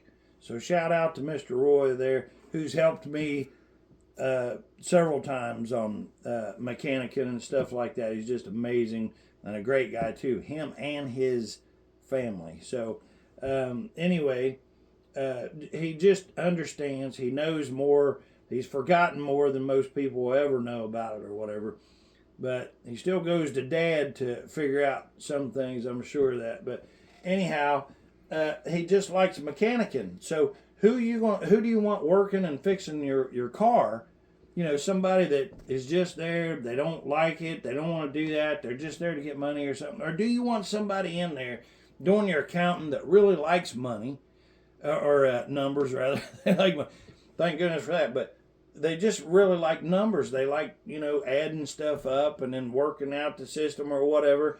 Or what about the car? They like, you know, they just enjoy turning wrenches and putting things and making things work again and stuff. You know, to answer your question, Elon has 12 children. All 12 kids? Yes. Oh, wow. All right. Well, wow. Okay, there you go. Anyway, 12 kids for Elon? Mm-hmm. Wow. You know what? I think that's right up there with Cleve. You know, I think, I am sure. I think it was 13 or something. Yeah. Roy was the problem child out of all of them, you know. Big shout out to Dusty too. Dusty's Dusty. He's an awesome cat too. Anyway, another cousin, Roy's brother. All right, now, but here you have Elon right here, who just is brilliant. I mean, if you look back, we had like Thomas Edison and stuff like that. Of course, you know, we wasn't around, or I wasn't, when he was actually doing things and inventing stuff and everything. And what was the other one that Albert Einstein? You know, I wasn't around when he was here or whatever, but what a great mind, right? Well, we have a great mind. Right here he stands. And he's working for you, and he's doing it for free, you know? And it's not like that he's just put in there and nothing for nothing, do whatever you want to, you know, because Trump, the president, is overseeing that. He said he does nothing without approval. And so it's all, you know, but we ought to be tickled to death. You know, like we was talking about, or I was saying earlier, you know, you'd be talking to somebody and you'd say, man, don't you wish that we had the ability to put somebody in there that could just go through and look at all these books and find out, and we could all call bullshit when you're charging me $500 for a freaking hammer, because it's not really going to a hammer. It's going in corrupt people's Elizabeth Warren $5 million mansion or whatever she's got. Well, okay, right here, you're looking at our time right here, right now. We don't have Einstein and stuff like that. This is our time, our generation right now. These are the geniuses right here that you're looking at, you know. And I'm talking about X there also, you know. I got my own genius myself. Shout out to the big boss man there for sure. But anyway, let's listen to just a little bit of this. Left, and we've had a great discussion, terrific discussion concerning Gaza and everything else. We had discussions also about Saturday at 12 o'clock. It's going to be a big moment. We'll see what happens. I don't expect much happening with these people, but we'll see what happens. And we're going to be signing a very important deal today. It's Doge, and I'm going to ask Elon to tell you a little bit about it and some of the things that we found, which are shocking. Billions and billions of dollars of waste, fraud, and abuse. And I think it's very important. And that's one of the reasons I got elected. I said, we're going to do that. Nobody had any idea it was that bad, that sick, and that corrupt. And it seems hard to believe that judges want to try and stop us from looking for corruption. What's that tell you? These judges need to be looked in on also. Especially when we found hundreds of millions of dollars. That's right. See, it'd be different if you were saying, hey, nothing was found and all these other look-sees or whatever, you know, and mind you, Maxine Waters and all of them, you know, the, what was that, education or whatever. Department. Yeah, Department of Education and stuff, that they shut down and stuff because of the corruption there, and the USAID. But much more than that in just a short period of time. And we want to weed out the corruption. And it seems hard to believe that a judge could say, we don't want you to do that.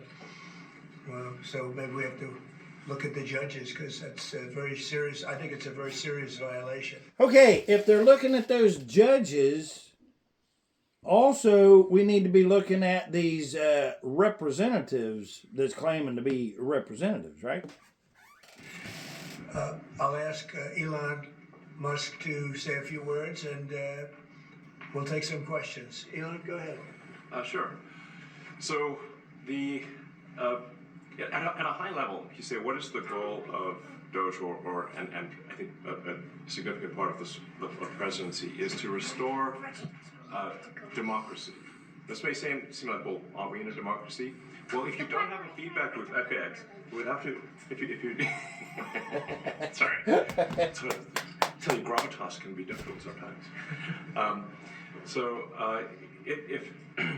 If there's not a good feedback loop from the people to the government, and if you have rule of the bureaucrat, if the bureaucracy is in charge, and then what meaning does democracy actually have? If the people cannot vote and have their will be decided by their elected representatives. Did you hear what he just said? By their, listen. In the form of the president and the Senate and the House, then we don't live in a democracy. We live in a bureaucracy. So it's incredibly important that we close that feedback loop, we fix that feedback loop, and that the public's elected representatives, the president, the House, and the Senate, decide what happens, as opposed to a large unelected bureaucracy. Okay, but the way that representative knows what to say is because it comes from the people. But we know at least proof positive with this elected representative not getting the message. This is not to say that there aren't some good... So if he's not getting my message, or our message, or your message, what message is he taking there? If any. If he does take a message, it's clearly his message, right? What do you think, no? Yeah. The people who are in the federal bureaucracy, but you can't have an autonomous federal bureaucracy. You have to have one that is responsive to the people. That's the whole point of a democracy. Now, he's saying democracy just like across the board to make a point here, whatever. He knows that it's a republic, but this is a different situation, and he's just using like the democracy to just be clear about a certain point and stuff of what's actually happening. He knows it's a republic. And if you looked at this, if you asked the founders today and said, what do you think of the way things have turned out? Well, we have this unelected, fourth unconstitutional branch of government, which is the bureaucracy, which has, in a lot of ways, currently more power than any elected representative. Yeah, I agree. And this is not something that people want. And it's right, unelected. So you're talking about these judges and stuff like that are appointed by the last the thing that we just got rid of or whatever. So they appoint these judges and stuff like that, lifetime positions, and they don't have the same views as what the people, you and I, have decided on. And so now you have these ones from what we are trying to get rid of who are having a very strong opposition that's clearly interrupting progress for you and I. And they're not elected, they're appointed. That's what he's talking about. It does not match the will of the people. So it's just something we've got to fix. And we've also got to address the deficit. So we've got a $2 trillion deficit. And if we don't do something about this deficit, the country's going bankrupt. I mean, it's really astounding that the interest payments alone on the national debt exceed the Defense Department budget, which is shocking because we spend a lot of money on defense. But and if that just keeps going, we're essentially going to bankrupt the country. So what I really want to say is, like, it's not optional for us to reduce the federal expenses. It's essential. It's essential for America to remain solvent as a country. And it's essential for America to have the resources necessary to provide things to its citizens and not simply be servicing vast amounts of debt. And also, could you mention some of the things that your team has found, some of the crazy numbers, including the woman that walked away with about 30 million? Well, right.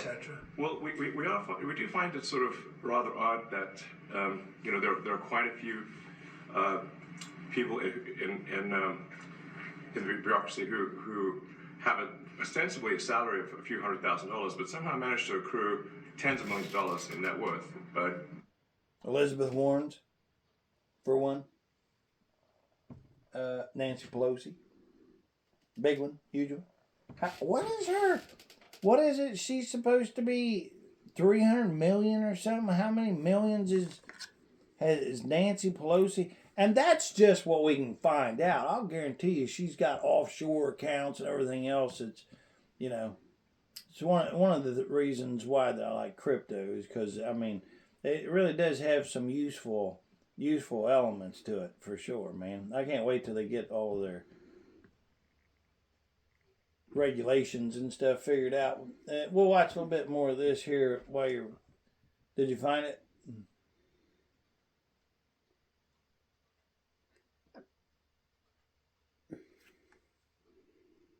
That says 2018. Hang on. Okay. So anyway, let's watch a little bit of this. While they are in that position, which is, what happened to USAID, we're just curious as to where it came from. Maybe they're very good at investing, in which case you should take their investment advice, perhaps. All right, well, let's have it again without me interrupting. In the bureaucracy who have ostensibly a salary of a few $100,000, but somehow manage to accrue tens of millions of dollars in net worth. But while they are in that position, which is, what happened to USAID, we're just curious as to where it came from. Maybe they're very good at investing, in which case you should take their investment advice, perhaps. Yeah. But there seems to be mysteriously they get wealthy. We don't know why. Where does it come from? You see, it's unfortunate that we can't just say what it is that everybody already knows. Like, maybe they're really good at investing and stuff. No, you can clearly say they are corrupt and they are absolutely doing something illegal, and they're using your money to do it with. Actually, not to do it with, but they are taking your money. That's how they're getting this money. As of August of 2024, Nancy and her husband's combined net worth is $230 million. Yeah, that's just what they're allowing to be. But we know wait a this minute. As Speaker of the House, Nancy Pelosi earned $223,500 annually. Yeah. Yeah, so how you come up with that? You know what? Is there a way of excluding? We don't want to put that weirdo nut job that she is. We don't want his income. We just, because he's not. They combined them. They're not. Oh, well, I'll guarantee you they did that for a reason, right? Yeah, they're not just giving to hers. hide it on his side or something like Yeah. that, because him being, not in the election system there, whatever, they can hide it better or something like that. And I think the reality is that they're getting wealthy at the taxpayer expense. That's the honest truth of it. So there you go. Finally, yeah, I just said, why don't we just call it like it is? And he did. Good job, Elon. Thank you very much. We're looking at, if you look at, say Treasury, for example, basic controls that should be in place, that are in place in any company, such as making sure that any given payment has a payment categorization code, that there is a comment field that describes the payment, and that if a payment is on the do not pay list, that you don't actually pay it. None of those things are true currently. So the reason that departments can't pass audits is because the payments don't have a categorization code. It's like just a massive number of blank checks just flying out the building. So you can't reconcile blank checks. You've got comment fields that are also blank, so you don't know why the payment was made. And then we've got this truly absurd, a do not pay list, which can take up to a year before an organization to get on the do not pay list. And this, we're talking about terrorist organizations. So, what he's saying right there is take up to a year to get on the do not pay. So, if for whatever reason they find out and they say, okay, Nancy Pelosi's business over here that she started, that's been found to be corrupt or whatever. So don't do that. They still receive payment for a year or better, So we're talking about known fraudsters, known aspects of waste, known things that do not match any congressional appropriation can take up to a year to get on the list, and even once on the list is not used. It's mind-blowing. Okay, did you hear that? Once you get on the list, do not pay. He just said it. Then let's listen to that again. I won't jump in this time. Listen. For an organization to get on the do not pay list, and this, we're talking about terrorist organizations. We're talking about known fraudsters, known aspects of waste, known things that do not match any congressional appropriation can take up to a year to get on the list, and even once on the list is not used. It's mind-blowing.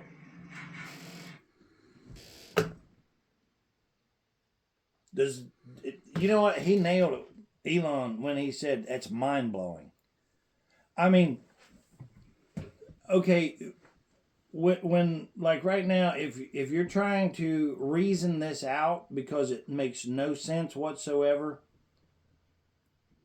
that is exactly what the devil does.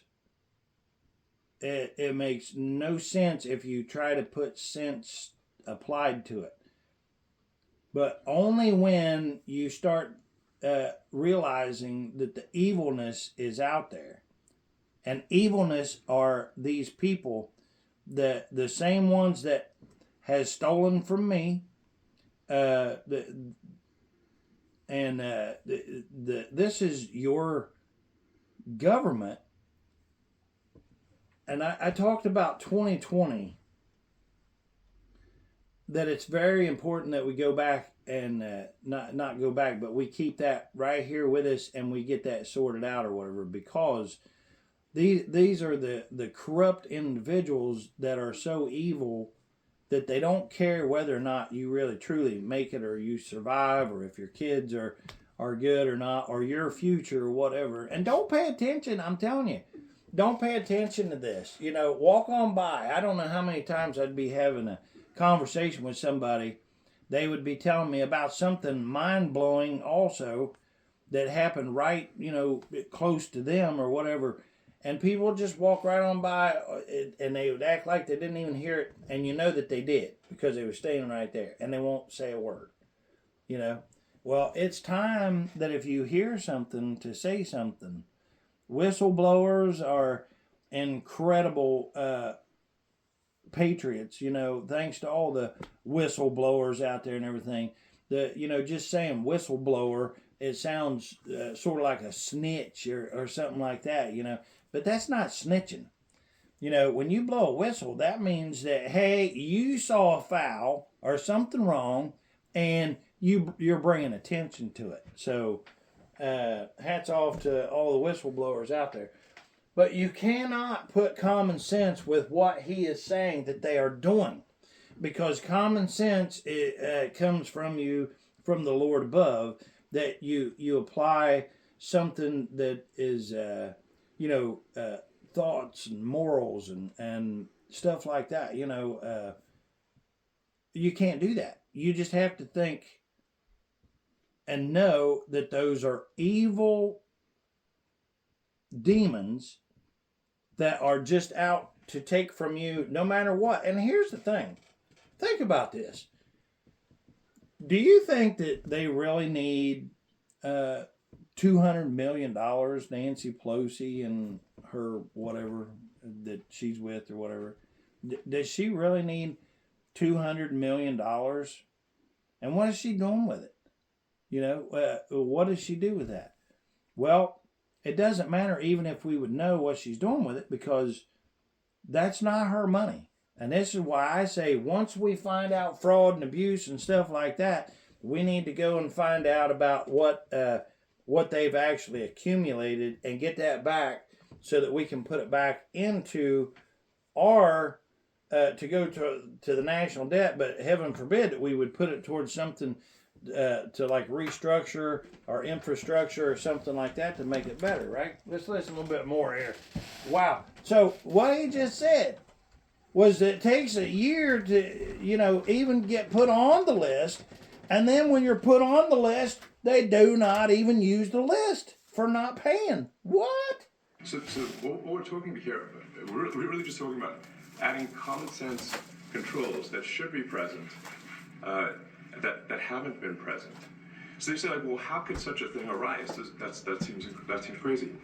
When you understand that really everything is geared towards complaint minimization, so then you understand the motivations.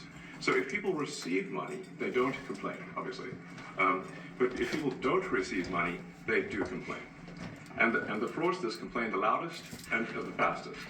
So then when you understand that, then it makes sense. Oh, that's why everything they approve all the payments at Treasury. Because if you approve all the payments, you don't get complaints. But now we're saying that, no, actually, we are going to complain. If money is spent badly, if your taxpayer dollars are not spent in a sensible and frugal manner, then that's not okay. Your tax dollars need to be spent wisely on the things that matter to the people. I mean, and I will jump in here again. See, that's exactly right. If the money's being spent or actually, given out, handed away or what have you, and you don't say anything, it's crazy. But now that we're saying, hey, nope, you ain't doing that no more, now they're complaining and stuff about that. And who's the ones complaining? I wouldn't understand, liberal crats anyway. I just don't, I don't understand evilness. Thank you, Lord. But, the same thing, and I'm telling you, it probably goes even more so than if you think about it, that money is being taken and they're doing this. Think about this. What Elon's saying is just approve all the checks. Don't hold back some or whatever. Just approve them all. Let them all go out, because it don't even matter if they're on a do not pay list. They're still going to get paid anyway because they don't even pay attention to the list. Okay, now, but what about the ones that's actually taking money and they're saying that they're going to do something, but then they don't do it? Well, if you pay somebody to, haul stone to you or something, and they bring you stone, and then they don't pay for it, are you going to take them another load of stone? Or if somebody is paying you to, do whatever for them, and they don't get paid, are they going to continue to do that? No. If somebody shows up and they say that they'll do a job for you, and like rake your leaves, and you look out and they're just sitting there on a lawn chair next to their truck for a while, and then they come up to you, you look outside, the leaves are still all over your ground, they ain't did nothing, and they say, yeah, pay me, would you do it? What if you've got a business and your business is whatever you want to choose? Somebody says, oh, I want a job. You give them a job, and then they show up and they're not performing that job. Or let's say that the job entails that they have to put certain things from the ground up on a shelf or whatever, and there's, it has to go on the highest shelf, and there's another lower shelf, but they don't bother even putting it on the higher shelf. They just put a few of them on the middle shelf. Well, they didn't do the job properly. Would you keep them there? Would you fire them? If somebody is hired to do a job for you, I don't know, be a delivery service, take this package. I'm going to give you a package. Now you deliver it from here to there, and I'll pay you for it. And you find out they're not even taking the package. Would you continue to keep them employed with you? Nope. Okay. What if you elected somebody and you hired them and you said, okay, when I call in and I give you a message, and then I want you to take that message and deliver it to Congress so they know what it is that I want. And you find out that they're not doing that. Matter of fact, they're not even taking your calls. They're not even taking your messages or anything. Would you leave them there? Would you say that they're doing a job for you? Absolutely not. So, anyway, this corruption and stuff has got to change, and that's what we're doing. These things, like, it's just common sense. It's not. It's not draconian or radical. I think it's really just. He's the same way as all of us are. It's like, how do you have to explain common sense to someone? You know, there's something wrong. Like when you meet somebody, and they don't. You would think that they don't have common sense, but in fact, there are people that has a lot of common sense, but they're evil. And they just don't want to do it regardless. You know, that's just the way it is. It's saying we got to get rid of it. Each of the expenditures and say, is this actually in the best interest of the people? And if it is, it's approved. If it's not, we should think about it. So, you know, there's crazy things like just cursory examination of Social Security, and we've got people in there that are 150 years old. Now, do you know anyone who's 150? I don't. Okay. 150 years old. What was the oldest? Will you find that for us? See what the oldest living human being is. But he just said 150 years old. They should be on the Guinness Book of World Records. They're missing out. So, you know, that's the case where, like, I think they're probably dead. It's my guess. Or they should be very famous. One of the two. Yeah, absolutely. And then there's a whole bunch of Social Security payments where there's no identifying information. Well, like, why is there no identifying information? Obviously, we want to make sure that people who deserve. But yet, these people that's out there that genuinely deserve. Go ahead now. As of February 12th, 2025, the oldest living human in the world is Enya Cabanero Lucas. Still living? Born in 1908. It's a woman, right? Yes. Yeah. She lives in Brazil. And she's 120 something or what? Yeah, 15. 116 years old. Okay, yeah, that's her. 248 days. Yeah, 116 years. So she's the oldest ever living human being? No, she just. All right, we'll find out the oldest ever. That's Methuselah. That's 900. Well, no. I mean, since let's just say. You asked the oldest living. No, you're right. Now it is, which is another conversation for another time. But for right now, we know that what is it? What did you say? 116 years old. Yes. God bless her, man. I'm telling you, she's been blessed. God has blessed her. She was born in June 8th, 1908. Wow. Is she in Brazil? In Brazil. Wow. Mm-hmm. Shout out to you, young lady. To receive Social Security, do receive it, and that they receive it quickly and accurately. Also, another crazy thing. So, you know, one of the things is like we are trying to sort of right-size the federal bureaucracy, just make sure that this obviously there need to be a lot of people working for the federal government, but not as many as currently. So we're saying, let's if people can retire, you know, with full benefits and everything, that would be. The oldest living person in the United States of America, as of February 12th, 2025, is Naomi Whitehead. That's why you put a Naomi. There you go. September 26th, 1910, and is currently 114 years and 137 days old. Oh, wow. She's right on the heels of... Yeah. Yeah, the other one was 116, so yeah, she's right there. Yeah, well, shout out to you too there, young lady, Miss Naomi. Good job. All right, now... Good, they can retire, get their retirement payments, everything. And then we were told, this is actually, I think, a great anecdote, because we were told the most number of people that could retire possibly in a month is 10,000. We're like, well, why is that? Well, because all the retirement paperwork is manual on paper. It's manually calculated, then written down on a piece of paper. Then it goes down a mine. And I'm like, what do you mean a mine? Like, yeah, there's a limestone mine where we store all the retirement paperwork.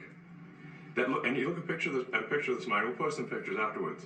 And this mine looks like something out of the 50s because it was started in 1955.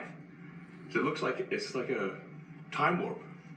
And then the speed, the limiting factor is the speed at which the mine shaft elevator can move determines how many people can retire from the federal government. And the elevator breaks down sometimes, and then nobody can retire. Doesn't that sound crazy? There's like 1,000 people that work on this. So I think if we take those people and say, like, you know what, instead of working in a mine shaft and carrying manila envelopes to, boxes in a mine shaft, you could do practically anything else. And you would add to the goods and services. I wonder if of he's the United being States. serious. Yeah. Like, He's on. Yeah, he's a very literal serious. mine shaft. Okay, we're going to listen to that again. We're going to take a little break. We'll be right back. All right, we're back. And we're just going to back this up a little bit, and we're going to listen again about this because it really is. I mean, you can tell by his face, and he's the one that's seen it with his own eyeballs. But we're going to listen to this one more time, so give me just a minute. We'll be right back. All right, now we got this here all queued back up here.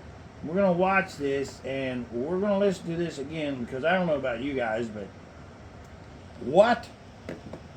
All right, here we go. All right, listen here. Well, let's. If people can retire, with full benefits and everything, that would be good. They can retire, get their retirement payments, everything. And then we were told, this is actually, I think, a great anecdote, because we were told the most number of people that can retire possibly in a month is 10,000. We're like, well, why is that? Well, because all the retirement paperwork is manual on paper. It's manually calculated, then written down on a piece of paper. Then it goes down a mine. And like, what do you mean a mine? Like, yeah, there's a limestone mine where we store all the retirement paperwork. And you look at a picture of this mine. We'll post some pictures afterwards. Okay, so they're saying that the most people that can retire in a month is 10,000. Wow. Because, and this is the reason, because it's not done on computer or nothing like that. It's all done manually by papers. Meet the Flintstones. Right. Stone Age, Then they take it down into a limestone shaft, and they have to use the elevator that they said sometimes breaks down. So here's the thing. Here's my question also. All of your money that they've been pissing away, and giving away, even to these people that get on a do not pay list, but then even once they're put on the list, they don't even use the list, so they continue to get paid millions and millions and billions of dollars, all this corruption and everything, but they can't afford to put in, okay, let's not switch over to computers and do away with the mine shaft, you know what I'm saying? Not to mention, what if someone was stuck in that elevator or something? No, that's what they said. They break down. Hold on. But now the elevator breaks down, but we can't even, just upgrade the elevator? I mean, you talk about, the lesser of the evil here. Heaven forbid we'd spend $50 on a computer that would take care of all this, right? But we can't even upgrade the elevator, at the very least, which I'm just definitely being beyond silly about this because what? All right, let's watch a little bit more. And this mine looks like something out of the 50s because it was started in 1955. So it looks like it's like a time warp. And then the speed, the limiting factor is the speed at which the mine shaft elevator can move determines how many people can retire from the federal government. Okay, there you go. He's saying that because the elevator only moves so fast that they can only, oh, you want to retire? Okay, hold on here, fill this out, all the paperwork. Okay, Now they go wherever. He said we got pictures, so we're wow. Wow. How slow is this elevator? What's moving it? Donkeys? Huh? I think donkeys would be faster. Oh my gosh. Well, now we know where the donkeys come from, the jackasses, don't we, for the liberal crowd there. All right, you ready? Here we go. And the elevator breaks down then sometimes, and then nobody can retire. I absolutely am blown away. But I mean, Elon, it's wrote all over his face. You can see it, and he is completely smashed as I am, and I'm sure you guys are. But look at Trump's face. It's like, oh my gosh, wow. I mean, both of their faces, and it's really isn't funny, is it? The level of stupidity is just like Elon said. It's mind blowing. It really is mind blowing. And there's not really anything funny. It's just so incredibly stupid. Doesn't that sound crazy? There's like 1,000 people that work on this. So I think if we take those people and say, like, you know what, instead of working in a mine shaft and carrying manila envelopes to, boxes in a mine shaft, you could do practically anything else. And you would add... Yeah, you could have carrier pigeons, fly it down there or something. Or what about this? How about this? Oh, okay, here's your paperwork. Oh, okay, have some old geezer down in there or something and just drop it. Bypass. Why do you have to carry it down?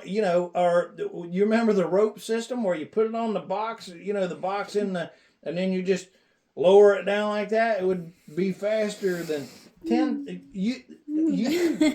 That only 10,000 a month can retire. Only 10,000 a month because of this elevator. Okay, but there's a bigger what the hell thing than the elevator. The fact that we're even talking about an elevator when it comes to some mine shaft? Yeah, a mine shaft. Yeah. Now I'm gonna tell you something. It's actually the mine shaft is not such a real crazy thing. I'll tell you why.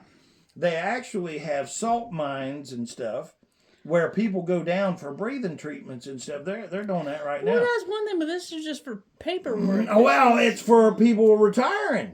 It's like, well, gee, man, I better start retiring at the age of 10 if I'm going to retire at the age of 60. Because that elevator is, like you said, meet the Flintstones, right? All right, well, let's enjoy this ride here a little bit longer. The goods and services of the United States in a more useful way. So, anyway, I think, that's an example. Like at a high level, if you say, like, how do we increase prosperity? Is we get people to shift from roles that are low to negative productivity to high productivity roles. Oh, did you hear that? From low productivity to high productivity. Well, what do you do about somebody that's no productivity? You fire them. You're fired. Get out of there. And so increase the total output of goods and services, which means that there's a higher standard of living available for everyone. That's the actual goal. Yes, but there are look at his face. But there is a lot of individuals.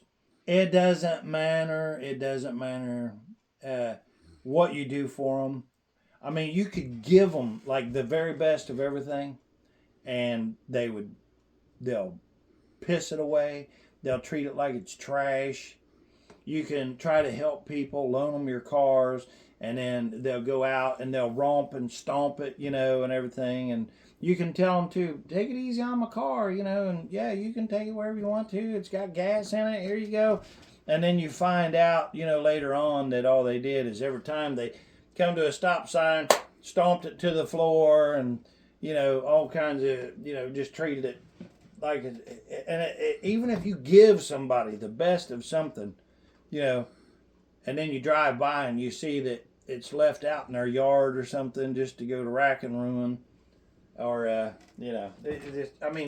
there are those that they just don't care what you do for them, it's never enough, and you can give them the best of anything, and they will trash it. Period.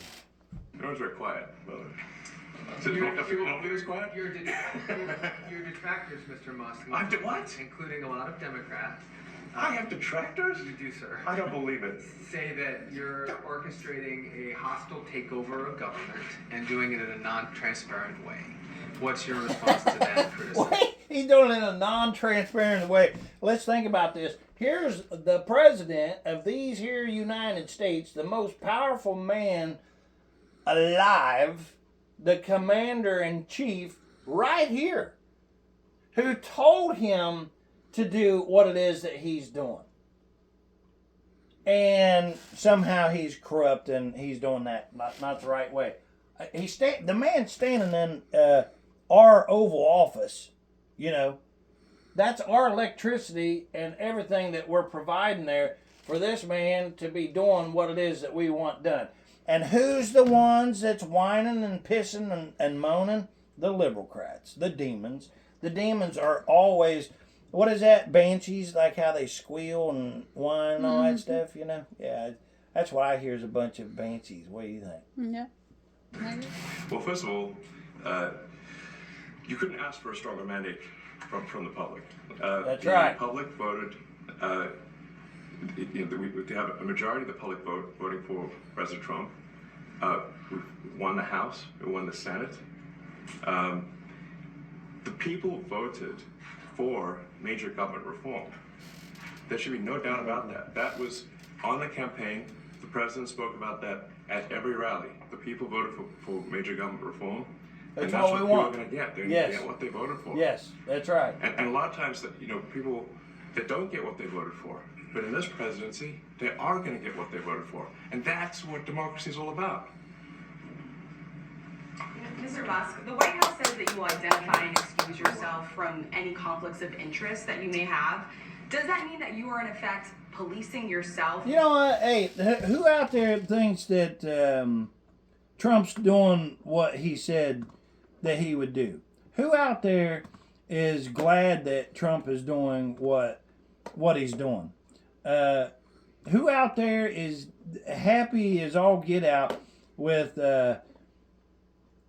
asking Elon Musk to do this for us? Put it in the comments. Just, yeah, because I'm tickled to death. I mean, so far, so great. What are the checks and balances that are in place to ensure that there is accountability and transparency? What's in place to make sure accountability and stuff? Oh, I don't know. Let's see. Could it be the president sitting right there? Yeah, I think so. Well, we actually are trying to be as transparent as possible. In fact, we post our actions to the Doge handle on X and to the Doge website. So all of our actions are maximally transparent. Hey, did y'all know there was a Doge website? Did you know that? No? I didn't know that. You know what? We'll look that up here. We'll see if we can find a Doge. In fact, I don't think there's been, I don't know of a case where an organization has been more transparent than the Doge organization. So, and the kind of things we're doing are, I think, very, very simple and basic. They're not, what I mentioned, for example, about Treasury, just making sure that payments that go out, taxpayer money that goes out, is categorized correctly, that the payment is explained, that organizations of the Do Not Pay list, which takes a lot to get there. Here's what I want to ask anybody that would have a problem with this. Take your checkbook out or get your bank account, your bank, and have someone come into your home at your table that you pay for, and you set this person down and you hand them all of your banking information.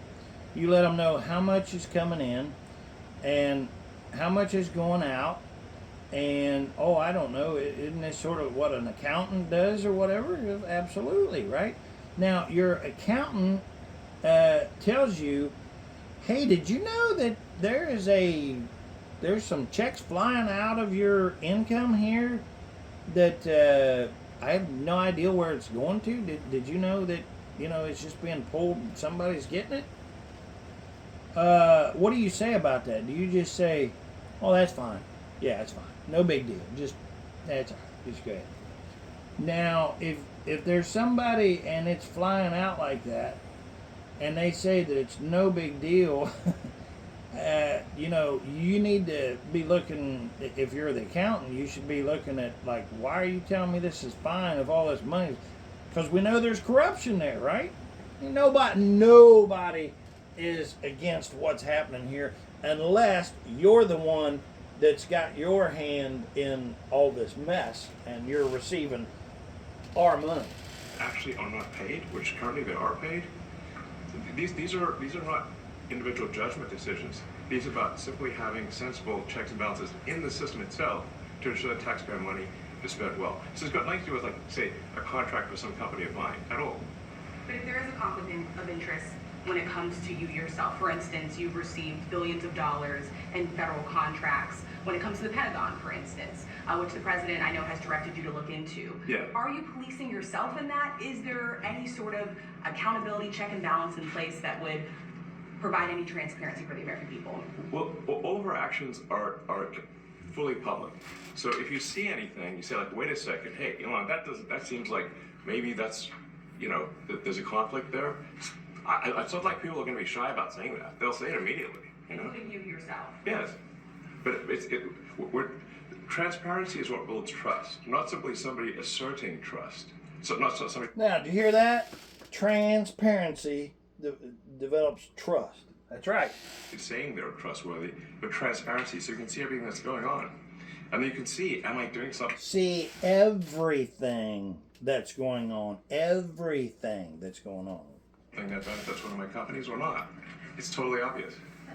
And if we thought that, we would not let him do that segment or look in that area. If we thought there was a lack of transparency or a conflict of interest. And we watched that also. He's a big businessman. He's a successful guy. That's why we want him doing this. We don't want an unsuccessful guy doing this.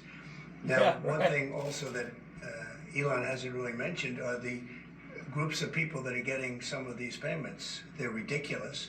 And we're talking about billions of dollars that we've already found. We found fraud.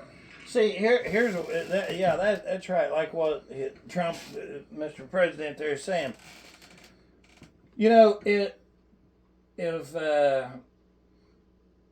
Let's jump to somebody that we haven't found any corruption or whatever on. Let's not talk about the ones that we've actually already found that are doing corrupt stuff. No, let's not focus our attention there. This person's like, oh, what are you doing? What are you looking? You've got your hand in there, and what if you're corrupt or something? Well, what if? Not saying you are, but and then the president just sat there and said, well, if we thought that was okay, or if there's a situation or whatever, we would take care of that. But in the meantime, you know what? All these other ones that's already been showed that they're corrupt and that they're getting all this money and stuff, as soon as you go to turn off the spigot on their little corruption schemes or whatever, they start whining and moaning about that. But instead of taking care of that and look at that, let's say, oh, but what if? It's just, come on. The only one saying that is we know who. And abuse. I would say those two words as opposed to the third word that I usually use, but in this case, fraud and abuse. It's abusive because most of these things are virtually made up, or certainly money shouldn't be sent to them. And you know what I'm talking about. It's crazy. So, but we're talking about tens of billions of dollars that we've already found. And now a judge who's an activist judge wants to try and stop us from... You know what? Please look into all of these judges or whatever, because from right here locally, the judges, all the way up to those judges, they all are in there and on these lifetime terms and stuff like that. You have all these corrupt judges and stuff right here in Jackson, Ohio, and right across the board, everywhere. All these corrupt people and stuff should be evaluated and looked into, and there shouldn't be none of this, 20 years, one judge sitting in there or whatever. They should have a term or two at the most and then move on, Why would they want to do that? I campaigned. I'm not saying that all judges are corrupt. I'm not saying that. There is truly, thank the Lord, there are those few holdouts that actually do the right thing and they recognize the right thing. But there are so many across the board right now that they all should be vetted. On this, I campaigned on the fact that I said government is corrupt, and it is very corrupt. It's very, very. It's also foolish. As an example, a man has a contract for 3 months, and the contract ends, but they keep paying him for the next 20 years. Because nobody ends a contract. You got a lot of that. You have Listen to that. a contract that's 3. He just said you have a lot of that. Contract for 3 years, but it goes for 20 years because nobody just ended the Come on. A 3-month contract. Now, normally, if you're in a small, in all fairness, it's the size of this thing is so big. Yeah. But if you have a contract and you're in a regular business, you end the contract in 3 months. It's a consultant. Here's a contract for 3 months, but it goes on for 20 years. And the guy doesn't say that he got money for 20 years. They don't say it. They just keep getting checks month after month, and you have various things like that, and even much worse than that, actually. So you have all these people that we pay for and stuff, governors and senators and, people to do this, people to do that. But we don't have somebody in place that, okay, well, we need a contractor to come in and redo the floors in the White House or the whatever, and they come in and they redo the floors and they're contracted to do that, and then once the floor is done, because somebody didn't say, okay, the floors look good, here you go, signed off, yep, I'm satisfied with the floor, here you go, and sign off on it, and there you go, here's your money, see you later, bye. Just because it wasn't signed off on, they continue to get checks all those years. Wow. Need to be a contractor, right? Tours. And I guess you call that incompetence, maybe. Yeah. It could be corruption. It could be a deal's made on both sides, where the guy gets the money, he kicks. I think there's a lot of kickback here. I see a lot of kickback here. There's a lot of kickbacks. Tremendous kickback, because nobody could be so stupid to give out some of these contracts, so he has to get a kickback. So that's what I got elected for, that and borders and military, a lot of things, but this is a big part of it. And I hope that the court system is going to allow us to do what we have to do. We got elected to among other things, find all of this fraud, abuse, all of this horrible stuff going on. And we've already found billions of dollars, not like a little bit, billions, many billions of dollars. And when you get down to it, it's going to be probably close to $1 trillion. It could be close to $1 trillion that we're going to find. That will have. Okay, real quick. Noam, you and I, we actually looked that up. You helped me find it or whatever. But to count to 1 million was how many years was it, or months, or what have you? But then 1 billion was 32 years for 1 billion. Just counting to 1 billion.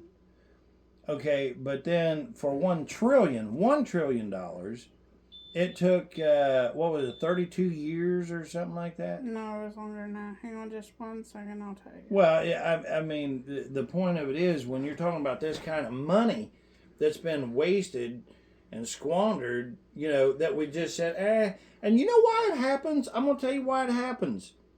Listen real careful to 31,688 years. 31,000... 8. To count to what? $1 trillion. 1 trillion. 31,000. 31,000 years. Yes. 31,000 years to talk. So in other words, to count to 1 trillion. Wow, right? Okay, well, 9 times out of 10. Now, let me put it this way. Do you know why that we don't fix situations and stuff? Because we don't know how. We don't know what to do. But, in fact, I am showing you right here on this channel how it is that we fix things. Like, if you, how many times have you had a conversation with someone, and like we've talked about before, when we say, okay, I'm not going to call in because it does no good. I'm not calling anybody because it does no good. I don't know what to do. I don't know how to fix something. Well, what about if you know how to fix something, but then whenever you go to fix it and you are doing the process to actually get it fixed, but there's something wrong with that process. You know, it's kind of like, okay, I'm going to go mow the lawn, but you get the lawnmower out and, you know, there's no gas in it. So you put gas in it. Won't start. There's no oil in it. You put oil in it. It won't start. Okay, that thing, for whatever reason, refuses to start, you know? Well, at some point in time, you just say, you know what? It's new lawnmower time, right? And you know what? Instead of, and thank you, Mr. Elon Musk, for just, you know, pointing it out that it's just flat corruption, because he finally just said it. What's going on here? It's corruption. We know it. Okay. The same way, look, we know what it is that we're supposed to do and how it is that we're supposed to fix the problems that we're having. But when you call the representative that's supposed to be doing this, and you know what, this is absolutely maddening and aggravating.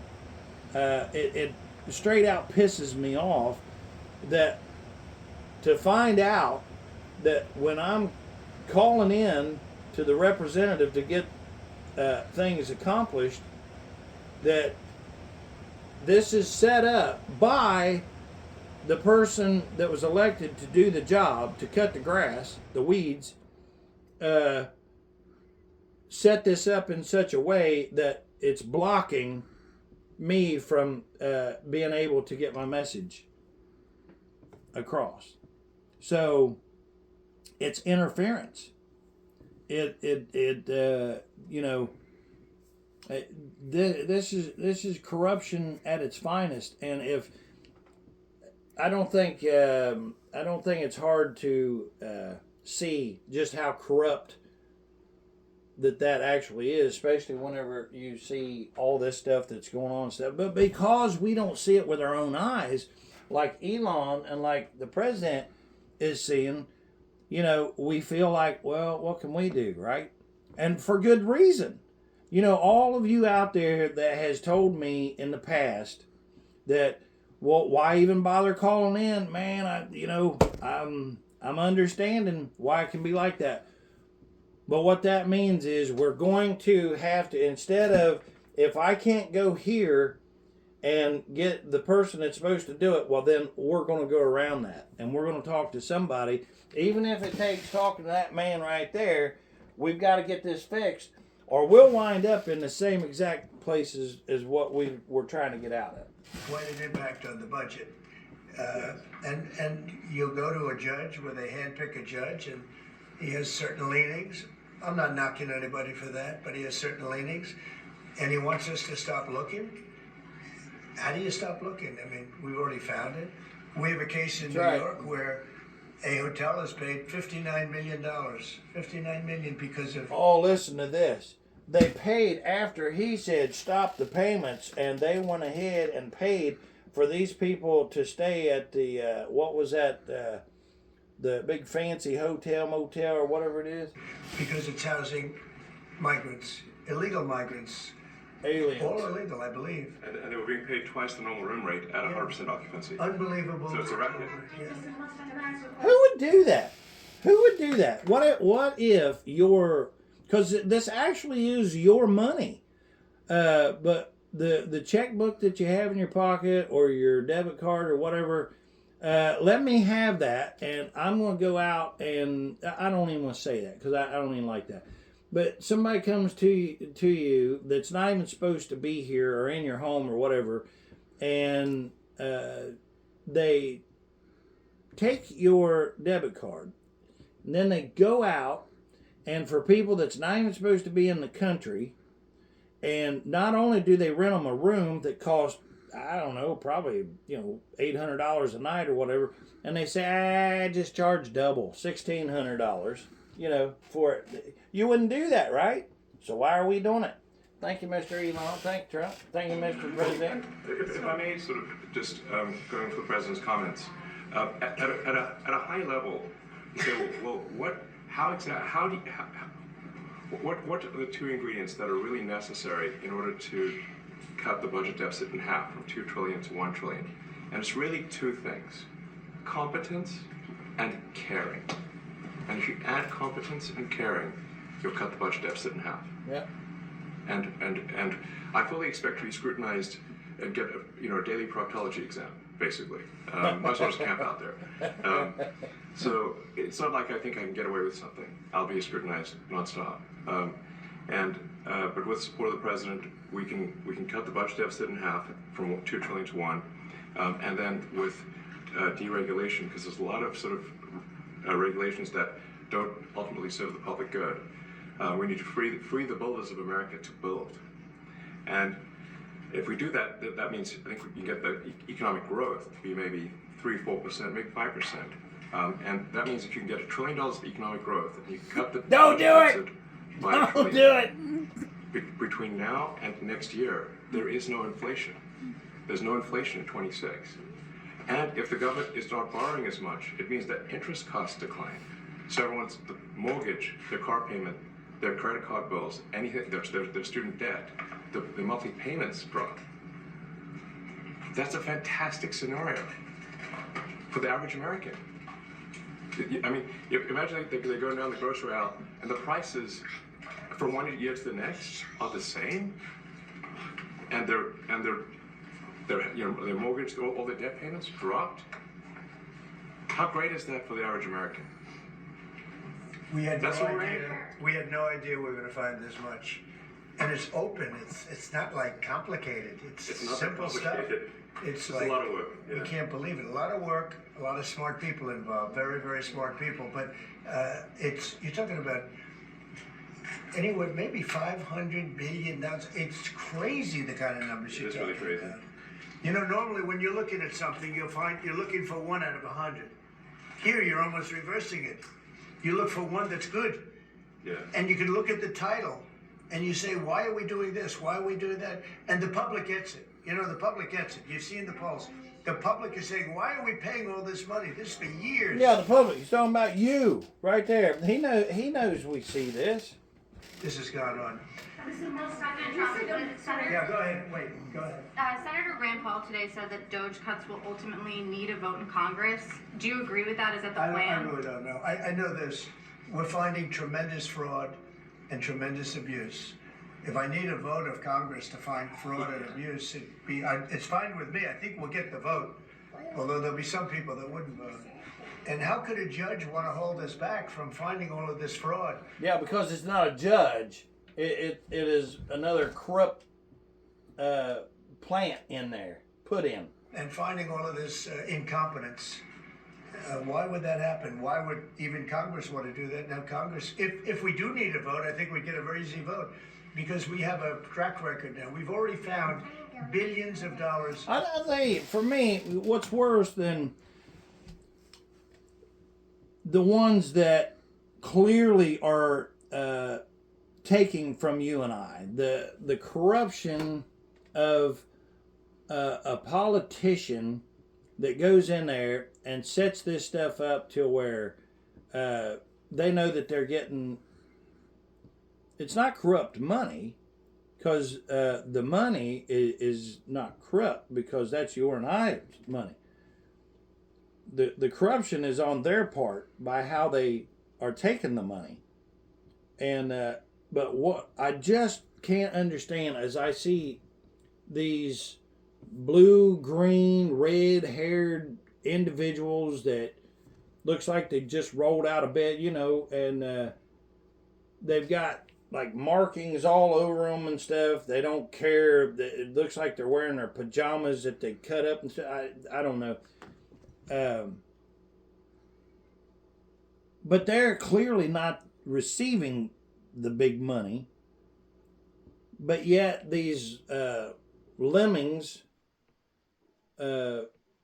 demons, are just like following all these other ones around. They're following like Maxine Waters and the rest of them, you know, Nancy Pelosi and so on and so forth. And like Nasty Harris, you know, followed her and stuff. And for what? I mean, clearly that is probably the most insane thing that I possibly have seen for a very long time, because they're not benefiting from big money, but they're just following the stupid stuff that they're saying for what, you know? It's abuse, incompetence, and corruption. A lot of corruption. If a judge does block one of your policies, part of your agenda, will you abide by that ruling? Will you comply? Well, I always abide by the courts, and then I'll have to appeal it. But then what he's done is perfect answer. Tried to set him up. Did you see that? slow down the momentum, and it gives crooked people more time to cover up the books. Right. You know, if a person's crooked. So that's what he's saying. He's saying right now, all he's doing, they're stalling for time to give them time to try to adjust and straighten it up, because we're going to win. Because this is not just Trump. I mean, this is what you guys did out there. You guys know what you're doing. And they get caught. Other people see that, and all of a sudden it becomes harder later on. So, yeah, the answer is I always abide by the courts. Always abide by it. And will appeal. But appeals take a long time, and I would hope that a judge, if you go into a judge and you show him, here's a corrupt situation, we have a check to be sent, but we found it to be corrupt. Do you want us to send this corrupt check to a person, or do you want us not to give it and give it back to the taxpayer? I would hope a judge would say, don't send it, give it back to the taxpayer. Yeah. If I can add to that, Because if you don't say that, it's not a judge at all. Finding is that a bunch of the fraud is not even going to Americans. So I think we can all agree that if there's going to be fraud, it should at least go to Americans. Yes. But a bunch of the fraud rings that are operating in the United States and taking advantage of the federal government, especially in the entitlements programs, are actually foreign fraud rings. They're operating in other countries and actually exporting money to other countries. We should stop that. Yeah. And this is big numbers. You know, here's what's mind blowing too. He's there and noticed that none of these people in there. That's what he said. Is it always this quiet in here? Like nothing to hide. He's light and bubbly and just, you know, kind of, you know, a breath of fresh air in the room. If you want my opinion about it. But you know, clearly he's not hiding anything. Because you don't talk as open and be right there, and you know he's trying to be kind of lighthearted about it because it's so miserable. What they're doing is so miserable. The stuff, you know, that has been taking place to the American. And what did he say? He didn't say it should go to me or should go to government or whatever. He said it should go back to the Americans where it belongs. $200 billion a year. Do you understand what that means? That means that, you know, like we talked about. You know, not paying for your car tax. Like, if you go and you buy a second-hand car, why are you paying taxes on a car that already had the taxes paid when it was brand new? Why is it that somebody buys a new car, okay, they pay tax and everything because it's brand new, blah, blah, blah. They knock the new off of it or whatever, and then they say, you know what, I think I'm going to go buy me a new one after a couple years or whatever. Would you like to buy this car? Well, absolutely, you know, because many of us, you know, that's a brand new car also. But then, so it's like, okay, well, you got to pay the taxes on it. But didn't you pay the taxes on that same exact vehicle the first time? This is what they are. These are the kind of things that they are, you know, looking at these brand new things and looking to improve America, you know, and the world, you know. So, you know, I mean, serious money. Mr. Musk, you said on X Yeah. that an example of the fraud that you have cited was $50 million of condoms was sent to Gaza. Here we go, the $50 million worth of condoms. But after fact check this, it apparently Gaza in Mozambique, and the program was to protect them against HIV. So can you correct the statements? It wasn't sent to Hamas actually, it was sent to Mozambique, which makes sense why condoms was sent there. Yeah. And how can we make sure that all the statements that you said were correct, so we can trust what you say? Well, first of all, some of the things that I say will be incorrect and should be corrected. So nobody's going to bat 1,000. I mean, we will make mistakes, but we'll act quickly to correct any mistakes. I'm not sure we should be sending $50 million worth of condoms to anywhere, frankly. I'm not sure that's something Americans would be really excited about. And that's really an enormous number of condoms, if you think about it. But what did he say there? If it went to Mozambique, Hold on just a second. We'll back up. It's not as bad, but Americans would be really excited about. And that's really an enormous number of condoms, if you think about it. If it went to Mozambique instead of Gaza, I'm like, okay, that's not as bad, but still, why are we doing that? Can you talk a little bit about how closely you're working with agency heads as you're directing these cuts? Do they have how much input do agency heads have when you're making these decisions? Yeah, we work closely with the agency heads, there are sort of checks in place. So it's not just us just going in and doing things willy-nilly.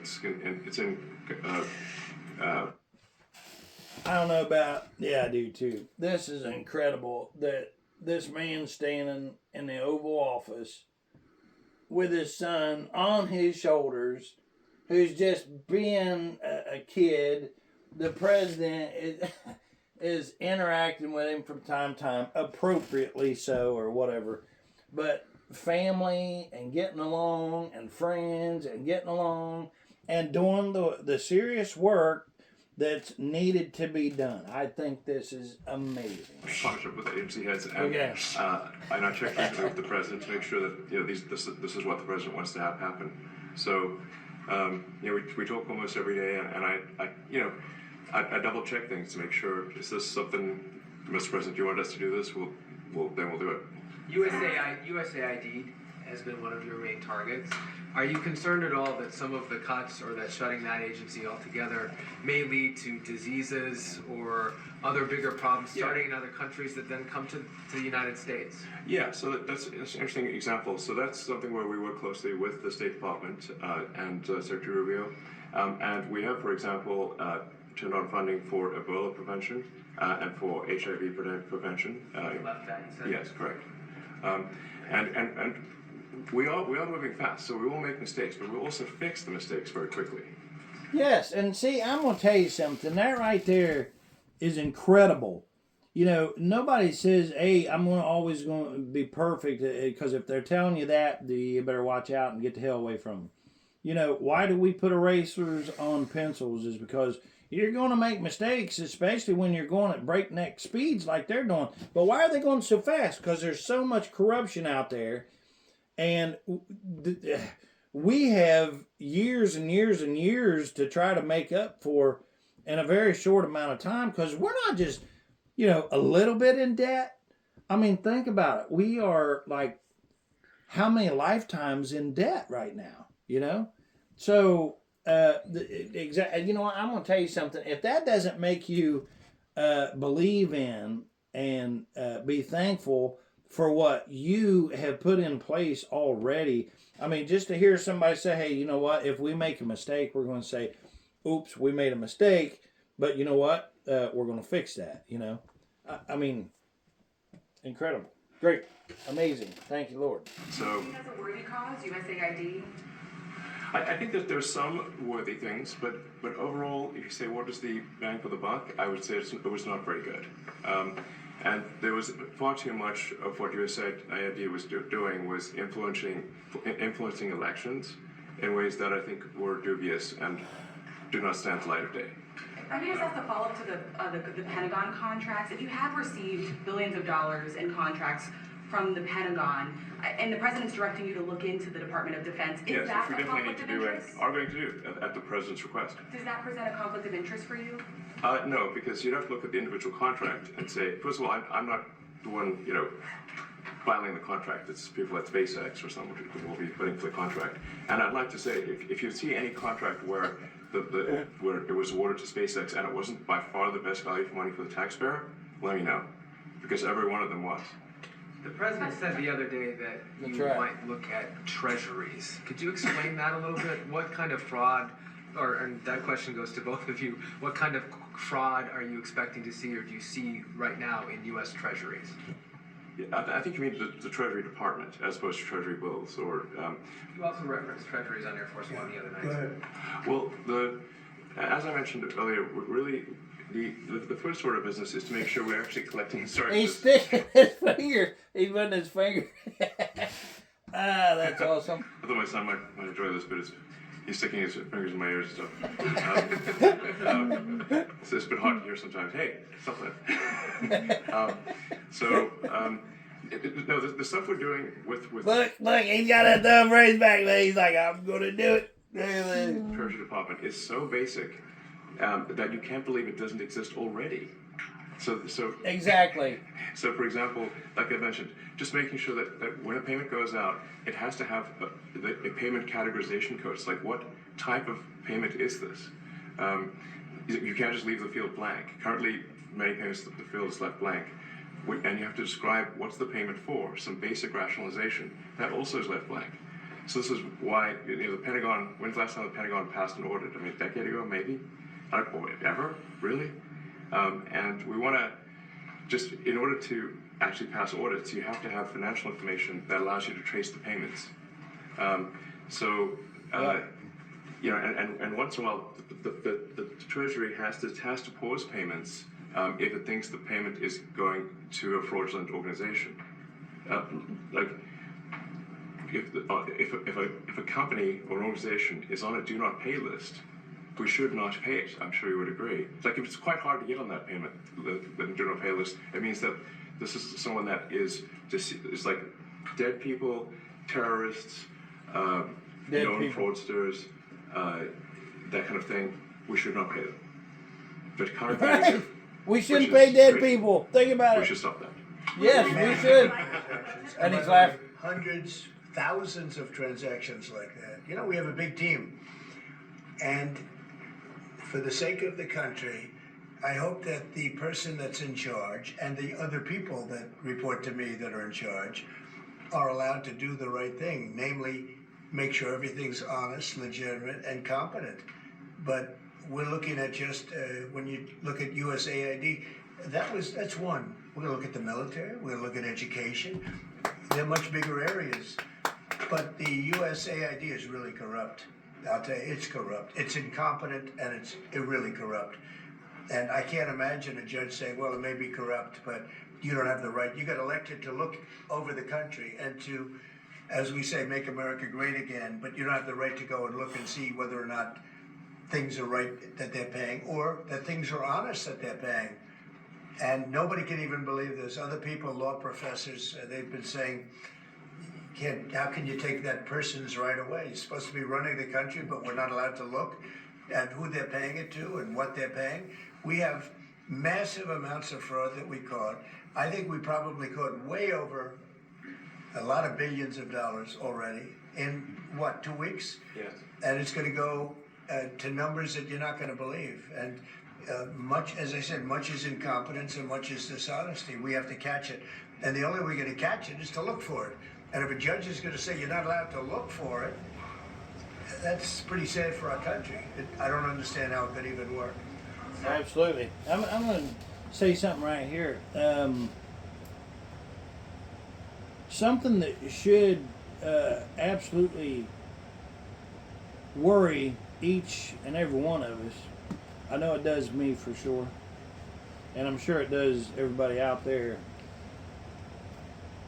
But what happens whenever you get behind in something? If you get behind, you tend to speed up, right?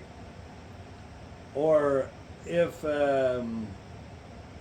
if you start lagging or something, then you put more effort into it, right?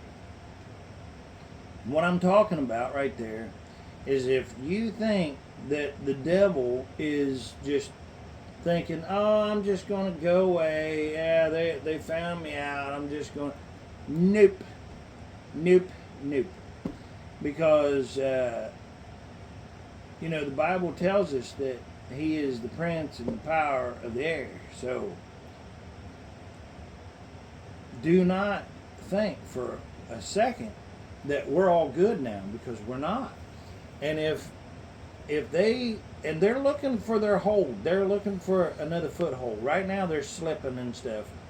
But that's why, just like on the football field, like once you get the other side or whatever moving backwards, you keep driving, and you drive harder and faster and stronger. Because if they get a foothold, they're coming back, and they're going to come back and then run over you. That's really what we better be concerned about.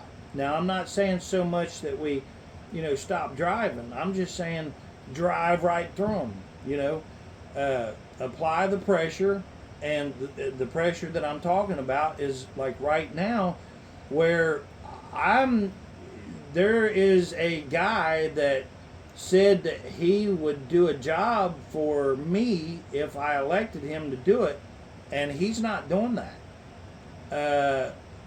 I have to do something about that, because if not, they're going to get a foothold, and this is exactly where they start getting their foothold and stuff.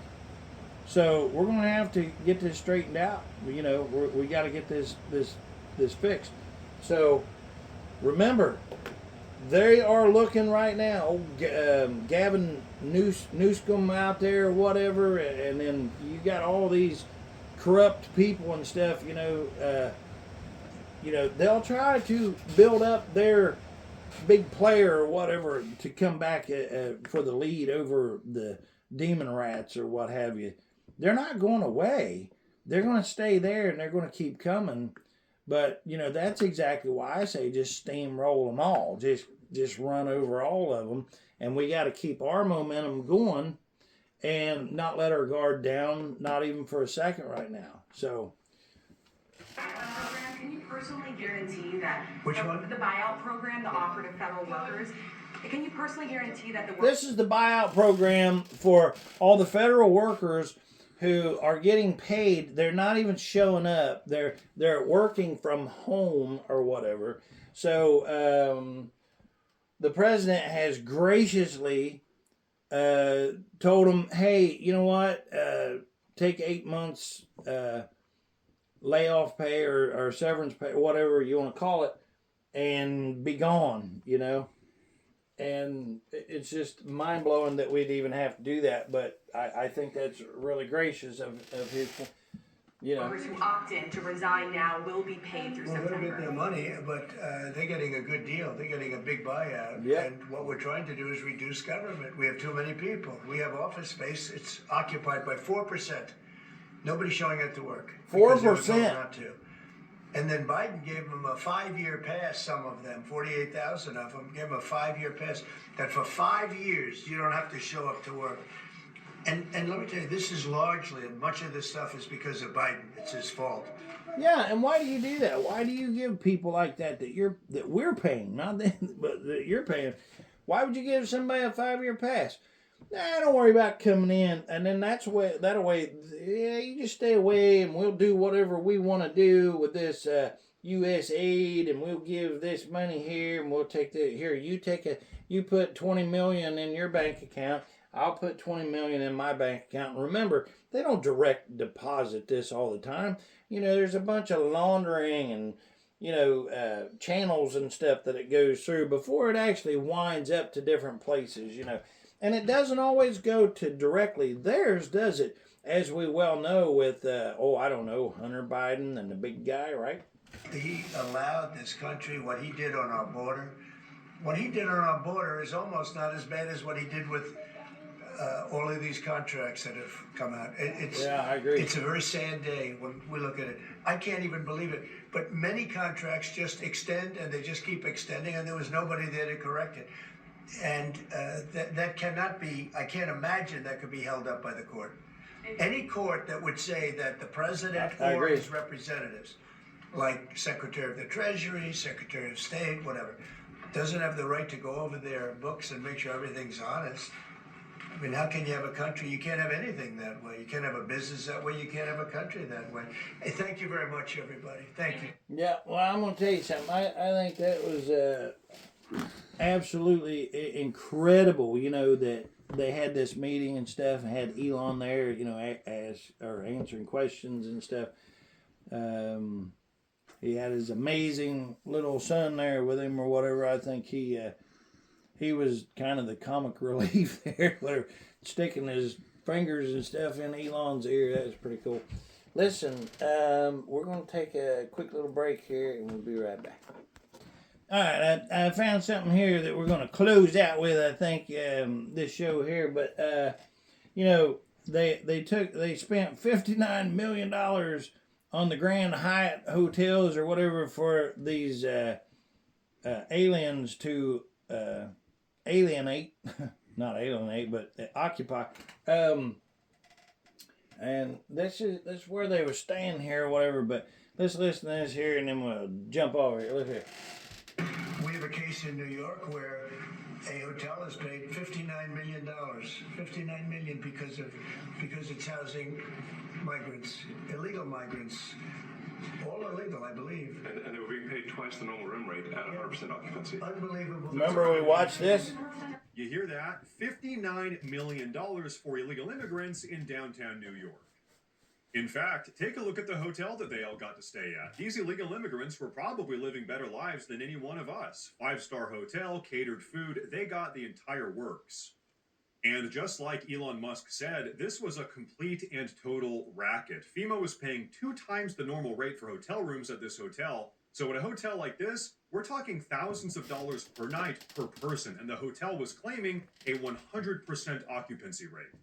So I'll tell you guys what, someone here behind the scenes was making an absolute ton of money at the expense of the American taxpayer. Yeah, and see, that's the problem. We don't want to be behind the scenes. Now we're bringing these rats and demons out in front of the scene, putting a light on. But okay, now check this out. Take a look at what Republican New York House Representative Mike Lawler had to say about all of this. These funds have been misappropriated. Going back to the Biden administration, and New York City, a sanctuary city, has been wasting billions of dollars of taxpayer money, billions with a B, to provide free housing, clothing, food, education, and health care to illegal immigrants, including criminal aliens that are here illegally. And so, you know, I applaud, frankly, DHS for taking action to stop these payments under President Trump's leadership, because we have incentivized cities like New York and states like New York, a sanctuary state, to allow this to continue, and it has to stop. Well, you know, the biggest thing is... Absolutely, it has to stop. You know, if you think about it, it doesn't... The reason why that a lot of people don't do something is because they don't think that it's going to matter even if they say or whatever. And that takes us right back with, you know, this why that we've got to get these people that are elected to start doing, you know, but they clearly really, they really believe and think in their own mind that they're doing something good. I think some of them think that, but they really, they don't have the clear understanding of what they should have. They're being misled by their own thoughts, I believe. You know, to be in public service, what does that mean? You know, service means you're serving somebody else, not you. But anyway, I think we'll get off here right now. That's a chunk of a show there. And if you're still with us here, whatever, man, thank you so much. Please like, share, and subscribe. Don't cost anything. Man, I appreciate you being on here. Thanks to all my long-time holding in there, subscribers and stuff. You guys are amazing. Wherever you're at, man, we're praying for you and we appreciate you so much. Listen, God bless America, you and yours. We're praying for you. Thanks for praying for us. Help me to make the golden age even more golden. Big shout out to the world famous boss man. I love you, Lord. I love you, boss. Let's make it golden together. Peace out.